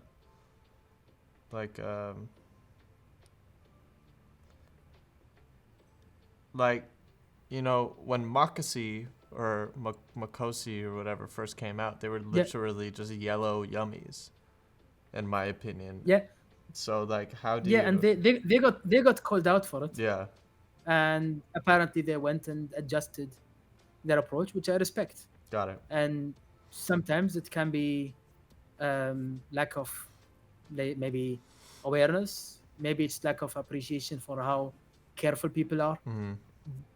But with a little bit more time, we realize that seems that they are in it. I don't own many of them. I own very very few of them. Just for the record, Yeah, I know a bunch of people who own a lot of them, and yeah. They seem they've to be convinced me that constantly delivering. However, I don't own any either. yeah, and but like I said, it's like if they show a genuine interest in being around, to me that's a positive sign. Mm-hmm. It's hard to differentiate whether they want to be around to make more money, or do they want to be around because they also feel committed to their community and Right. people who believed in them. And that's also a tough one to kind of And figure then out. how do you So differentiate between something like, if chilled Kongs were only a 80 floor or a 40 floor, like no one would care, right? But have you seen like recently a new project came out called Ada Tunes, mocking degen tunes, but they're just 3D. Have you seen that? I saw a tweet. I saw Yeah, a tweet which had yeah. an image of that. I So, didn't look into it, but like, how do you I wouldn't. differentiate? Like, chilled Kongs all of a sudden have this amazing community, yet it's very obvious that they are inspired and they just turned Bored Apes like, facing left, and they just made them a little Well, chunkier. yeah, they made them chunkier. That's exactly the word I They was made gonna them use. chunkier. I think, yeah. See, How do you it differentiate? depends on what de- depends on what inspires people. If people are happy enough to collect them, it's really up to them. Yeah, Um, I would say it also comes down to this. This is also not meant to really look down on any certain collection, totally, or not to put that in that totally, light. not at all. But I would say one of the things I love, one of the many things I love in life, is coffee, and I'm really into specialty coffee, Yeah, which is people who snob around at different coffee origins yeah, and high quality coffee, and tasting notes, and you can maybe compare it to wine uh tasting huh, and stuff like that. To an extent, uh huh, it's probably much cheaper, but but but then if you talk about business, if I was going to open a specialty coffee shop, probably it will not make as much money as if I were to make a Starbucks clone. And it's sad because if you talk about quote unquote quality or ingenuity, or Oh, Starbucks is uniqueness, the McDonald's of coffee. It's I yeah. can't stand Starbucks. So, but it's popular. Yep, It sells. yep, So I think it would also be unhealthy to expect that. It brings me back to the similar quote right, about one of one artists. right, I think there's a lot of aspects for something to become right, marketable. right, It doesn't always have to be pure quality. There's a lot right, of I use again quality with a lot of sensitivity, because I'm not meaning to say chilled kongs are low quality, but I right, would say something with the perfect combination right. of effort, ingenuity, thought, Relatability. creativity Yeah, does not necessarily guarantee right, a high floor price. right. It can be marketing. It can be luck. It can be luck that a certain person Yeah, certain happens to combination like them, variables. Yeah. and it just can be being at the right place at the right time, Mm-hmm.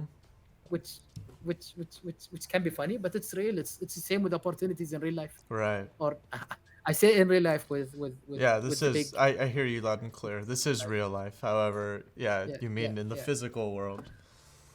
In the physical world, you find somebody getting the opportunity of their life, making millions Yeah. because they were at the right place at the right time. Yeah. A project can also be that. So Yeah. let's not dismiss that That's a as a really, possibility. really, really perfectly balanced point.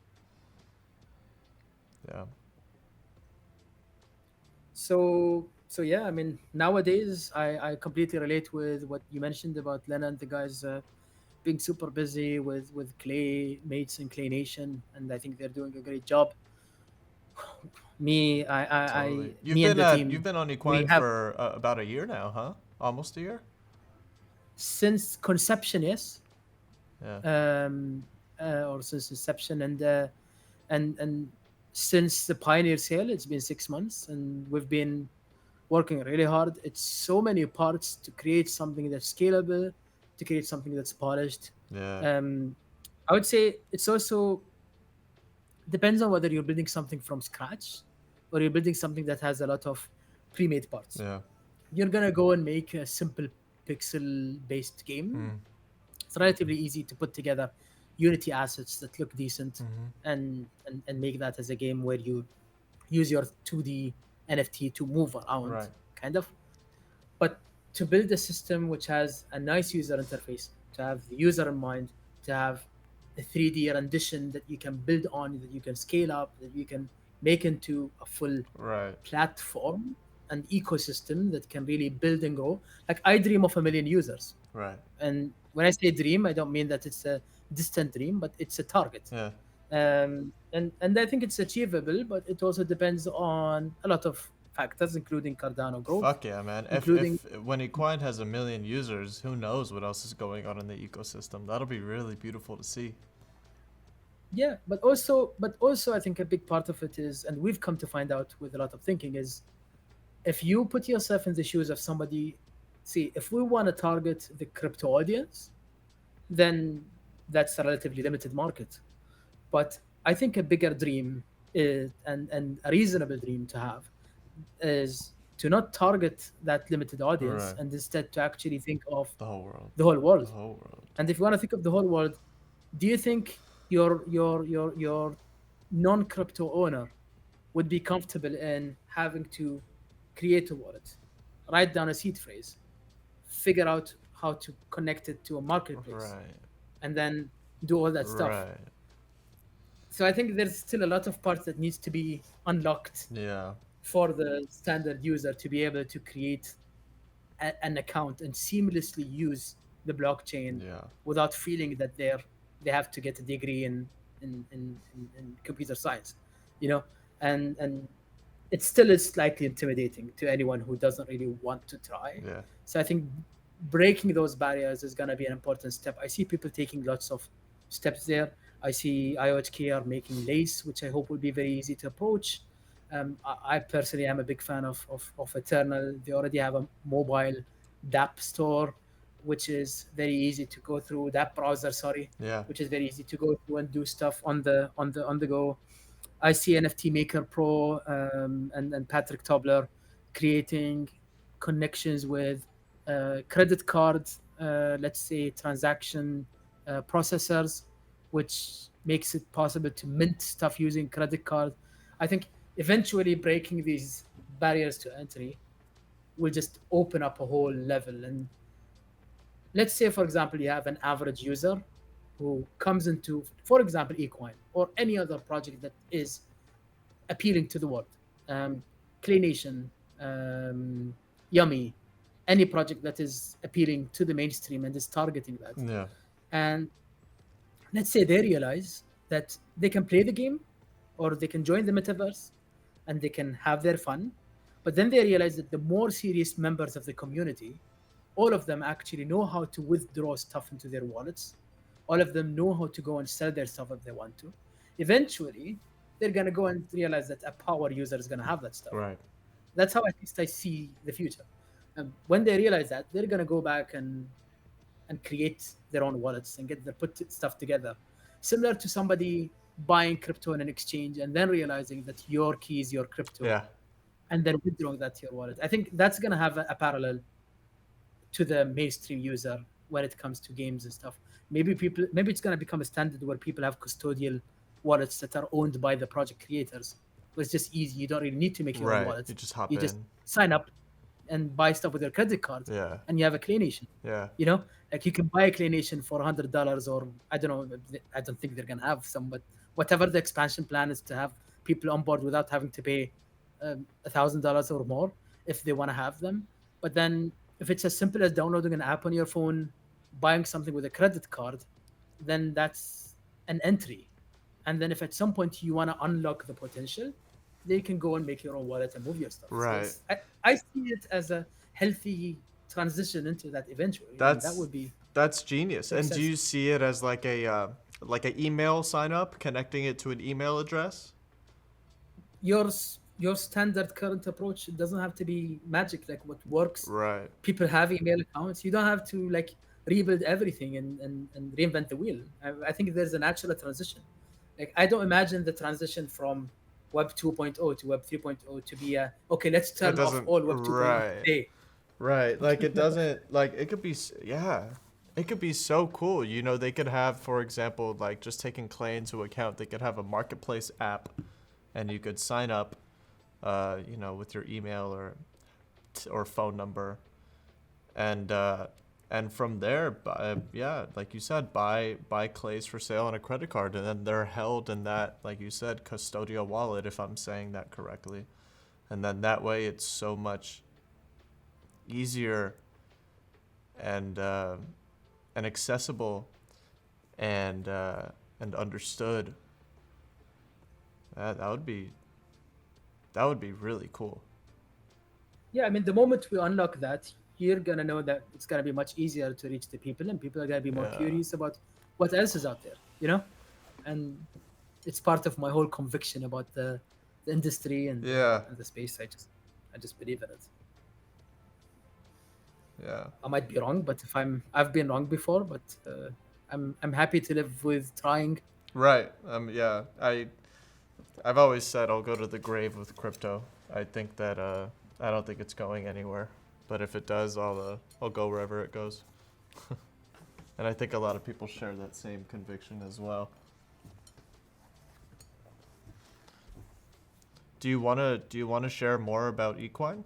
I would love to understand, at least maybe talk to me like I'm 5 years old, so that we can understand the game, or understand how to be involved and a part of your very convicted movement.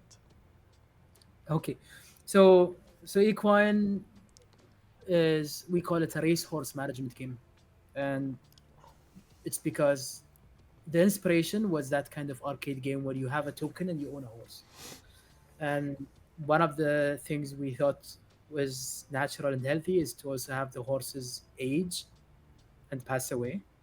And one side of things is we were worried that people might feel bad about buying stuff for a certain amount and then it dying and losing it. But then we were met actually with a lot of interest and excitement because it just makes things so much more dynamic. Right, a hundred And percent. and and the other benefit is it's also becomes much more fair because you're not gonna have one single strongest horse ever dominating forever. Eventually it's gonna age, it's gonna go beyond its peak. So it's a racehorse management game. You own a horse, and then the options you have in the game are you get to choose where to race it if you want to race it. You get to choose on basically which tracks. You get to choose its training program, which is relatively simplified just to not make it overcomplicated Mm-hmm. and not to give people a lot of time sink into there. Um, you're gonna be able to decide to breed it, but then breeding is also, this is a realistic thing. We keep asking Zach every time we want clues about how the real racehorse world works. And basically, when you switch to breeding, you can't race them anymore. Uh, So it's a big decision. So if you have a champ, you can choose to either keep racing it right. or you can choose to That's switch it to breeding, fun. and that's a commitment. And what that also makes is that, again, it brings another balance to the racing and Uh-huh. breeding ecosystem. Because if you have good racers that get switched to breeding, you no longer have the good racers in the racing pool. So then more people get opportunities. But then do But you then have the there are good ones. opportunity to, is it kind of a long-term investment at that point to breed, because you have the potential of breeding like an even more amazing horse from the old Yeah. champion. Yes, and we're expecting that there should be, if the breeders do their job right, and we're leaving this to the community, we're not going to interfere in any way. The genetics were done in a way, and then this is our other team member, Nick, fence maker. So he's a physicist, he's a scientific coder, and this is what Yeah. he used to do before Equine. And when I asked him, Nick, I want you to make me a genetic algorithm, Yeah. his eyes lit up. He's like, this is what I enjoy, let me make this. Yeah. And he made this in a way where it's just very similar to natural So genetics. is there And luck? that means there is luck in a way where there's two parents, and each parent will have two genes Mm-hmm. or two pairs of genes. Mm-hmm. So you could get any combination of those. Mm-hmm. And then those genes are not just one number, but you have a separate gene for separate multiple genes for the color. You have separate multiple genes for the speed, for the stamina, for the endurance, for the agility. So each one comes from the pairs that the parents have. So any pairing will always get a different combination of which two they get from each, or which one they get from each parent. So there's always different combinations, Wow. and that's a luck element to it, which is natural. It's the same we get when we when human genetics or any Yeah. any animal genetic Yeah. happen. So so that's there, and then there's also on top of that, we believe if the breeders do their job right, there's gonna be a gradual improvement of horses across years, months, and then eventually generation after generation. A good breeder is gonna improve their breed stock. But in a normal market, there's this natural balance and rhythm to it because someone with good breed stock, they're not gonna sell it cheap. And then there's that, like we're very skeptic of a pyramid-like structure in any kind of game. Mm-hmm. And there's been NFT games or play to earn games where we're very wary of the term because a lot of them were built on the premise of there always has to be someone to buy stuff from you for it to be Right. play to earn. Where we are building it with a lot of caution about this element. Right. So we want it to be in a way where breeding is only meant to be when it makes sense to breed. So anybody who is not breeding good quality horses, they could expect not to be able to sell them well. But then it also makes sense to kind of grow. And then we also want people to specialize if they want to. Right. Like somebody could specialize in sprinting horses, which are really good at short races. Mm-hmm. Somebody else is really good at high endurance horses. Right. Somebody could specialize in jet black colored horses. Somebody wants to specialize in white horses. Somebody wants, so we kind of want to Wow. give people a chance to kind of do what they really like. And there's a lot of people who are building on this, and we think of this as an ecosystem which is healthy to build on. People are started to create tools where you can look at stats. There's not much yet going on because the game is not out yet, but people are already starting to prepare that. Betting is a big part, and in the real, let's say, physical racehorse industry, betting is an integral part. We are not building it into the platform. We don't want to get into the whole aspect of gambling in the game, but we are not removing the possibility of having the software made in a way where people can basically connect to the results and build anything they want out of it. So if somebody wants to make a decentralized third party platform where people bet on the races, it's really up to them. So we're not really preventing that. We think it's actually any kind of building on the ecosystem will basically allow it to grow. So there's a model that's already exists. It's a genre of games, of racehorse management games. There's Zedron out there. There's on ETH. There's Photo Finish, which is on Solana right now. There's D Race. I'm not sure if they ever released the game on Binance Chain. There's Pegaxi, I think, on Matic, which is on ETH, I guess. And each one of them is doing their thing. And there are intricacies, there are different approaches in development, there are different approaches in how the software is made, how the tokenomics are thought of, how the mechanics work. There are these differences. We think we can deliver a good product with Equine. We're already, like, we have super clever developers and designers on board. who have been working on making this a really good project. And we look forward to growing it a lot. We have a very passionate community, which we're very proud of. Yeah. We've recently had we have a fan-made game which was made where you can use the equine horses in races, but it was completely made by Eustacia, who's a community member, and the NFT community member as well. And he made this from the ground up without asking us anything. He went to the NFT's metadata, he assumed a certain racing engine, and he just made a game where people can play for fun and race their That's horses. fun. And people have already been doing this, and we ended up also embracing that. So we made a community event which we host using the fan made game, just to keep people kind of engaged in the equine ecosystem and to have something to kind of use their horses in while we build this platform. We're only a few months away, hopefully, from the first release. Wow. We're gonna start with just tables. So the stables are gonna be where you can basically manage your inventory, where you can look at your horses and do a loadout, look at your jockeys. I didn't mention jockeys. Jockeys are the mental modifier where you can change your horse to be braver or to maintain its stamina a little bit more, to be wiser. The mental performance of the horse changes with the jockey. I know it can be overwhelming when I describe it this way. It's relatively simple. We have a task on our hands to also make good training material or Yeah. tutorials that are not Well, it makes overwhelming. sense. You're describing all the variables to me.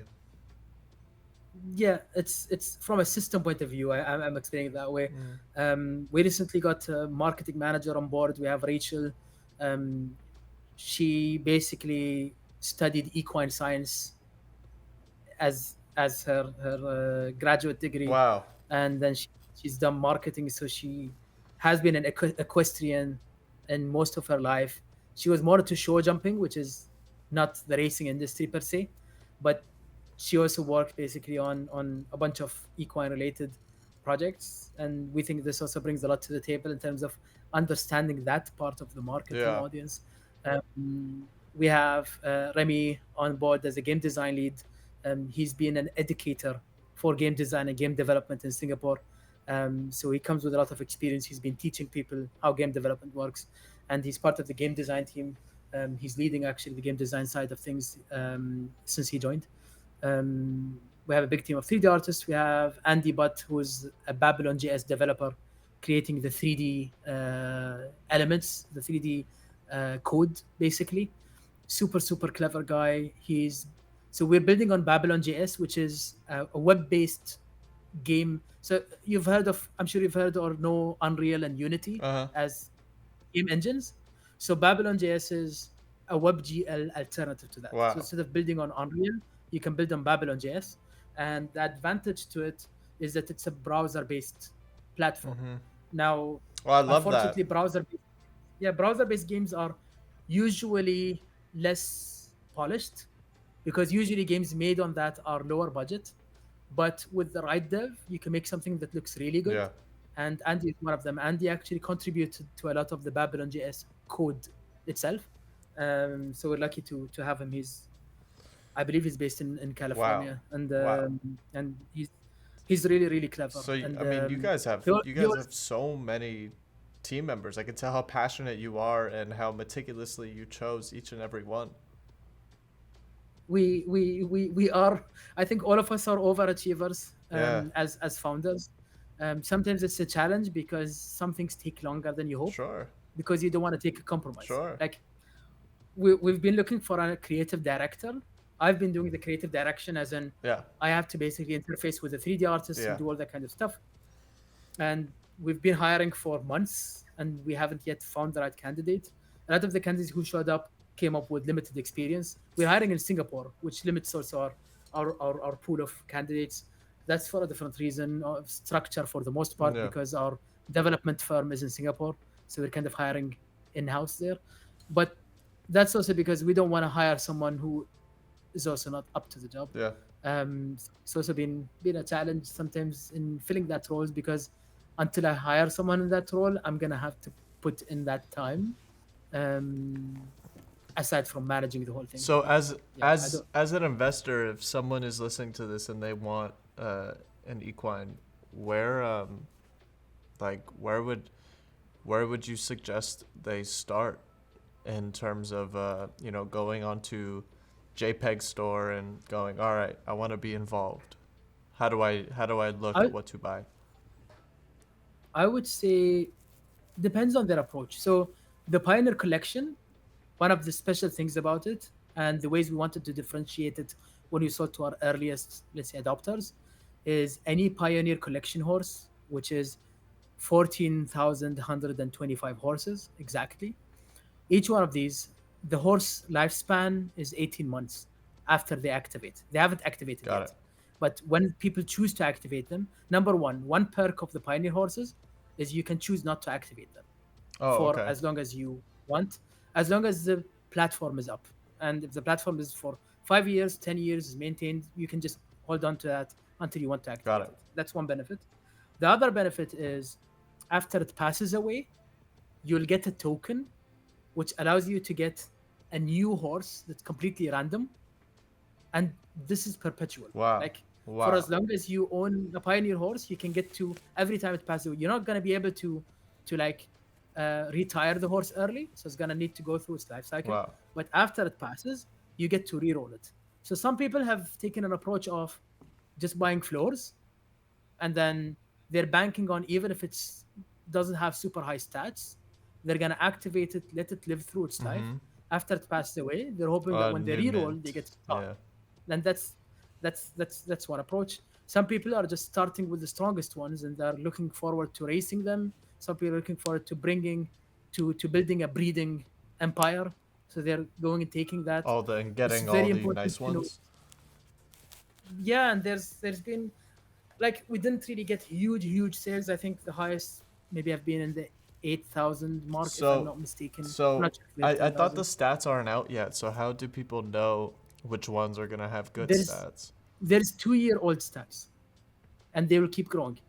So you're gonna see their stats as 2 years old now, but they're gonna grow until 6 years old. Uh huh. So something that's not the highest stat today might end up beating what's highest today by the time they're six. Got it. But But I thought you we said get a they're snapshot of they're only 18 months. So how did they get to 6? so sorry. When I say years, I mean months. So Oh, a horse year is a month in real time. So 2 years is 2 months old, 2 years, 2 months old. Okay. But then you said 8. and they're gonna live until they're 18 years old Got as it. horses, Got it. Got it. which is 18 months Got it. old. Got it. And oh, one more perk of Pioneer horses is whenever you reroll them, you're gonna get a 2-year-old again. So you're not gonna have to wait the first 2 months. For a bred horse, Mm-hmm. the first 2 months are the juvenile years where you can't race them. So they're gonna have to wait until they grow. Well, you always have a 16-month utility span, Mm-hmm. but you also don't need to wait for 2 months without being able to race or breed. So when you breed That's them, another. do you still get that token when they pass? Yes, but the horses that you bred, the offspring don't. Only the pioneers will stay on being pioneers. Got it. The offspring will never be Got pioneers. it. Got it. Very. And okay, so if you envision a million users, how do you get a million users if there's 14,000 horses? Because people can breed. And how long do the So offspring 40,000 are the pioneers. and how do offspring 18 months. Hmm. It's the same lifespan. And the offspring can also breed. Got it. Got They're it. just never going to be pioneers again. Yeah. Wow, that's crazy. And it can balance out. Like we also will have breeding fees. And the breeding fees are meant to kind of deter mindless breeding Right. because you don't want somebody breeding their max every single time just hoping to kind of get something. And wait, Um, how do you know which jockeys to buy? you have to race your horses. So you're going to see the physical stats, but you're never going to see the mental stats. Mm-hmm. The mental stats you have to infer from their performance. Got it. And by figuring that out, it's part of the puzzle that as a player needs to kind of figure out how the horse does. And by figuring that, you're going to want to optimize by selecting jockeys that you feel will And you can complement buy your horse's jockeys performance. now? They're part of the Pioneer collection. So there's 14,125 jockeys as well. and they were sold in bundles, so they're always like an equal number of horses, jockeys, and Got it. skins So out they there. sell together. Um, they were sold together, but they're separate NFTs. So some people, for example, bought a lot of bundles and sold all their jockeys or sold all their Oh, skins so you have and kept the horses. so for every horse you want to buy a jockey? You can use the same jockey on multiple horses. Okay. There's 6 different personality types, and there's 10 jockey characters. So there's 60 different combinations, Got it. and the characters are more of a collectible kind of thing. Each one comes with their own theme music. If you're interested in that kind of stuff, just because it's fun and something I enjoy.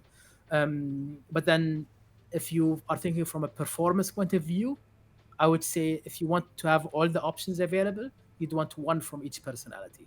It doesn't have to be every character. Got it. You just need 6 jockeys if you want to have all the I options. understand. But then if a jockey is locked into a race, if it's been already entered into a race, then you're not going to be able Right. to reuse it on another horse until it's free. Right. That might have some value in having multiples if you want to. Right. And we do plan on selling more jockeys in the future. So there is a vision for that eventually. Horses, we don't expect. We'd expect people to breed all the horses that will grow with the size of the And game. are there male and Um, female ones, or you could just breed any two? Yeah. Yeah. No. There's males and Got females. it. Yeah. Got it. And there is a distribution to them, and yeah, Is it half and half? for the most part, yes. Got it. Okay. It's funny. It reminds me. Um, not many people know this, but when we started minting, the table we were using for the metadata and the horses actually did not have the right percentage for males and females. And in one of the breaks we had during minting, we quickly fixed that so that the rest of the distribution balances out. But yeah, That's funny. I mean it's fair. I think it's just it's a fun fact. So would you say if I wanted to buy 10 horses, I should buy 5 male and 5 female? There's a certain difference. Females, you get to keep the offspring because you own the female. Males, you don't get to keep the offspring if you mate your male with somebody else's female. But the perk is that if you have a stallion, you can offer it to people where they pay you a stud cover fee What's a for stallion? using your male. Just Male horse. got it. Got it. Got it. So if you own a male, you can rent it out for breeding for X number of times per month if you don't want to use it. Got it. The females, they're only going to be able to breed once per month, Right. but you keep the offspring. Wow. And it's really, some people choose to have a ratio of, for example, 3 females or 4 females to a male, Wow. and then they kind of figure that out. Some people want to have more males, and then they're just gonna offer them to the market for breeding, Do you and have? then you get to Sorry. Go ahead. Go ahead. yeah, you're gonna put your own fee. So if you have a really good male, and you think the market for using him for breeding is 500 ADA or 5,000 ADA, then you get to set that. And if somebody wants to use them, it's up to them. And it's a market that will evolve naturally. We're not going to enter Yeah. into that. It's a decentralized Yeah. ecosystem. And yeah. Wow. This is amazing to be able to get this breakdown. Do you guys have like a cheat sheet of almost everything that you told me? Not in terms of opinion or all that, but just like how all this White breeding. paper. Yeah. Okay. It's on the white paper. Yeah. Cool. I mean, it's not really outdated. I mean, we are due to update it with what we've come up since the sale until today, which is a few other features. Like we're adding guilds, so you can have communities, and then guilds within the guild. You can offer, for example, other guild mates a special rate for using your male horse, for example. We're gonna allow people to put preferential rates for selling your horses within the guild. So if you're selling it to a guild mate, you can sell it at a different lower discount or better discount. Right. We're gonna have tournaments between guilds where you're gonna have a nominated horse from each guild to enter a race, and then you get prizes. That could have some fun stuff like the winning guild are all gonna get airdrop a special skin, for example, just because they won that guild tournament that was a major event. So just by being a member of that guild, because you are part of that can win, you get the perk of getting that NFT. We think there's a play to earn model which can exist without having to depend on more users having to come in. Mm-hmm. And that's based on value of being able to get NFTs from using the game. And then that NFT, if it has value for any reason, then that's you earning something from playing.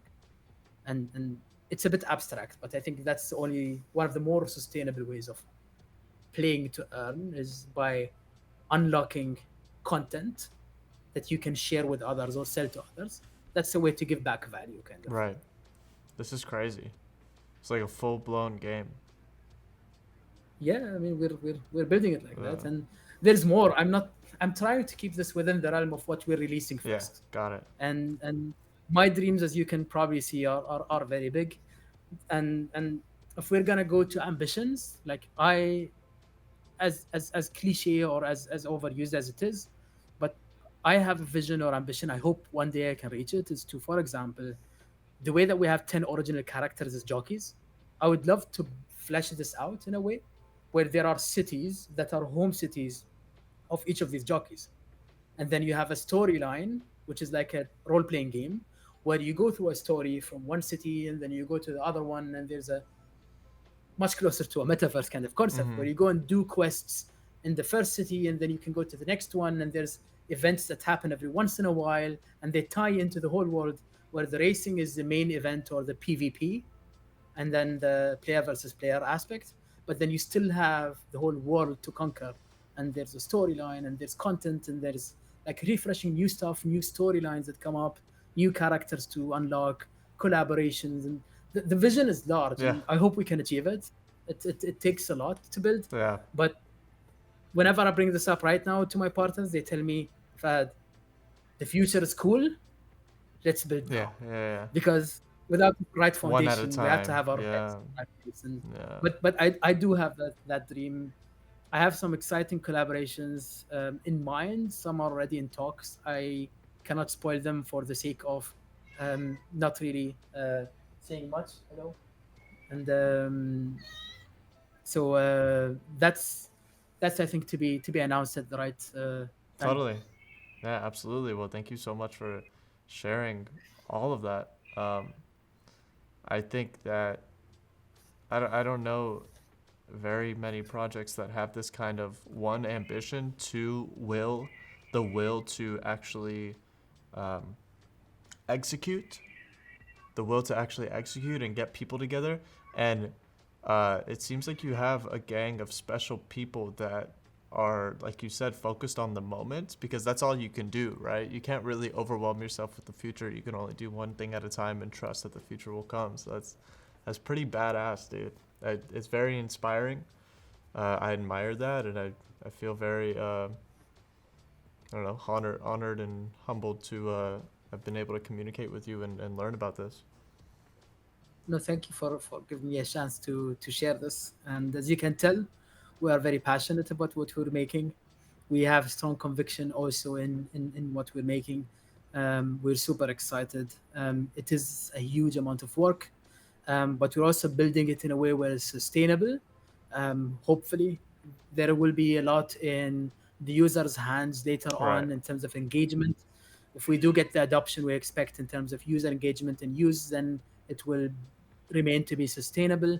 We're building out the team in a way where basically we don't want it to be depending on one linchpin or one person, where his, like, look at Cardano, for example. You see Charles being proud of saying, if I disappear today, Cardano will still live on. right, And right. we want Equine to be the same way. We want to have a full Wow. team, everyone doing their thing, so that even if any of us end up becoming shareholders or basically founders instead of being, let's say, executives or managers or even builders ourselves, Right, we want to have the chance to right.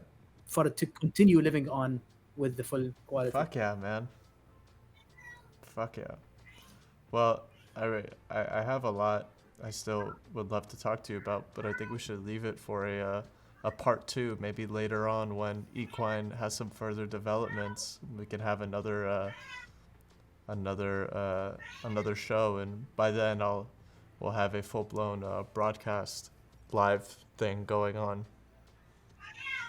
I'm more than happy. I think my cat is getting a bit impatient here. She's looking for food. That's funny. Um, I'm I'm I'm super happy. I really enjoyed this chat. I think it's not always that you get subjects that you're happy to talk about on hours, but I think this is one of the subjects that we are both so passionate about that we can probably talk for hours on end. Yeah, And 100%. I would be more than happy to hop on whenever you're interested. I really enjoyed this discussion, and thanks also for sharing your perspective and viewpoint on all these things, and for asking me a lot of very challenging questions. Cool. Yeah. Um, you made me think Hell about it, yeah, and man. it's always That's what I'd love to do. I personally, it's a story for another day, but I love critical thinking. I love introspective thinking, talking, and I'd love to encourage it throughout the whole world and anyone who watches. And that's really my goal. That's really my goal. I